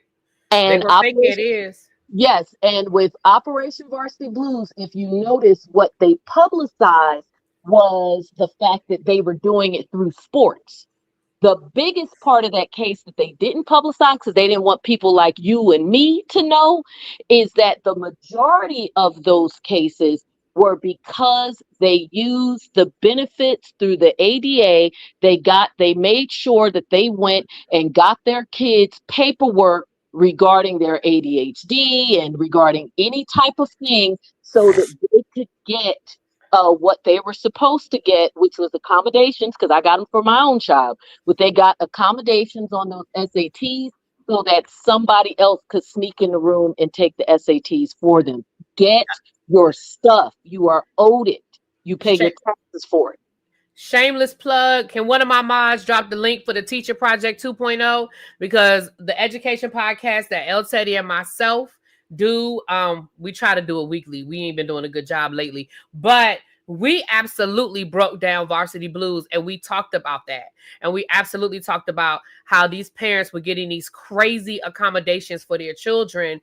And that is how a lot of things fell through the cracks. And I say crazy because they were crazy.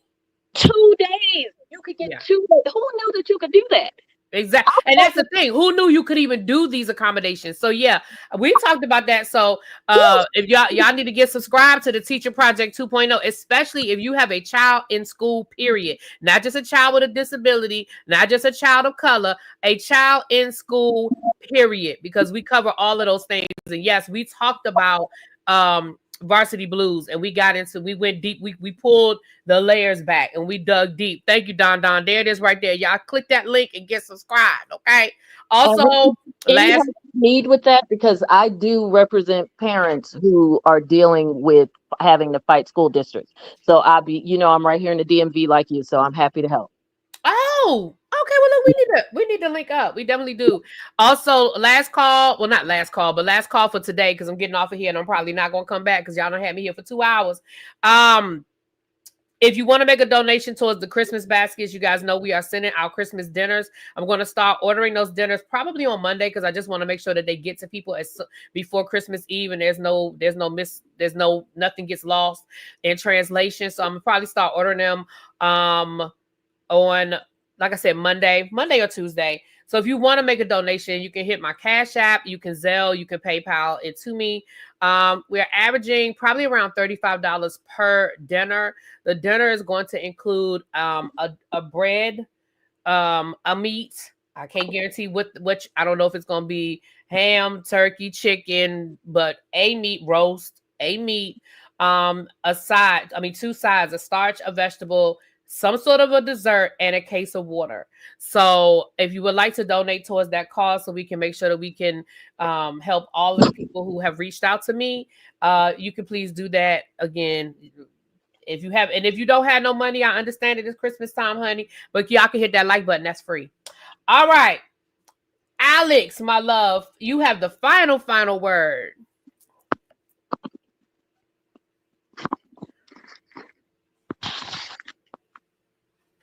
Alex, you there?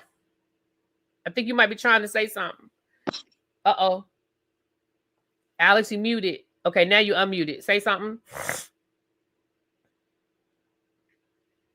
Uh-oh. I might have lost you, Alex. If you're trying to talk, I'm gonna give you a few more seconds to try to talk. I don't know what's going on. But if you're talking, I can't hear you. I'm gonna just say that. I don't know. I think we lost Alex. She might have tried to come off. Maybe she don't know she's still here, y'all. But I'm gonna go ahead and end it here, y'all. We've been here for 2 hours and 16 minutes. I haven't eaten dinner. I ain't changed my clothes from work. Okay, that's how much I love y'all. Hey, Leo. Hey, Boo. How are you? You have to tell me what your decision was. You have to tell me what you decided. Can you hear me? Okay, I can hear you now. Go ahead, Alex. I'm sorry, there's a Bluetooth in my car. I'll be very, very quick. Thank you so much for your patience. I didn't know you had that channel. I would definitely be subscribing because I'm all things education as well. Love it. Been in it 20 plus years, and I'm glad that the other panelists spoke this because that is my next step in life, is to become an advocate for parents and help them understand how to work within the school system, because you and I both know how things go down. So anyway, I just want to say thank you for that. And then, if you don't understand something, I just implore everyone to educate themselves on it. And I think that will help us understand each other a lot better. That's about it. But thank you so much, and I will be participating a little bit more. I love your channel. I listen to it all the time. I've always been scared to, I always been scared to hit the stream, but I'm like, oh no, I do this daily. I do this daily. Right, and don't be scared, child. Don't listen to them people when they call me Bully B. Don't be scared. Oh my God, I don't. You're so opinionated, and I love it. And I'm like, she in education, and I'm like, hey, y'all just don't know what we be going through on a daily. So keep us in prayers. Just keep us in prayers because it's not easy coming to work with other people's kids. And so just thank you. And that's all I wanted to say. Thank you again. Well, thank you. You have a good weekend and enjoy your holiday. It's coming up. I'm not sure your exact, but I know it's coming up, honey. Oh, it's definitely coming up. I know that's right. Thank you so much. All right. Andrea said, let's collab because my goal is to create a nonprofit that helps Black parents navigate the IEP and 504 process. Listen, I can't speak for this new administration, but I can speak prior to this administration. There are a lot of grants out there. At one point in time, I worked for a nonprofit in DC. That's what we did. I was an advocate. I was an advocate for students with special needs. I did that for about 2 years. And I know that the one thing about a nonprofit is that you're constantly looking for money. And so I know that our director, that's all she did was apply for grants. I mean, that was basically her job. She applied for grants all the time. It seemed like we were always getting documentation and paperwork and data together to apply for another grant. Now, again, I cannot speak for this current administration, but let me tell you what I think. And I don't know this to be a fact. I'm telling y'all what I think. Okay. I think there's light at the end of the tunnel. I can't tell y'all how long the tunnel is going to be. Okay. I can't tell y'all that, but I can tell y'all, I think there's light at the end of the tunnel. And at the end of the tunnel, there's always an overcorrection.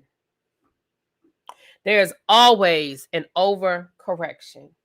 And so what I believe at the end of this tunnel, when we get to the other side of it, which I have to believe there is another side of the tunnel, I believe that it's going to be the land of milk and honey for a couple of years.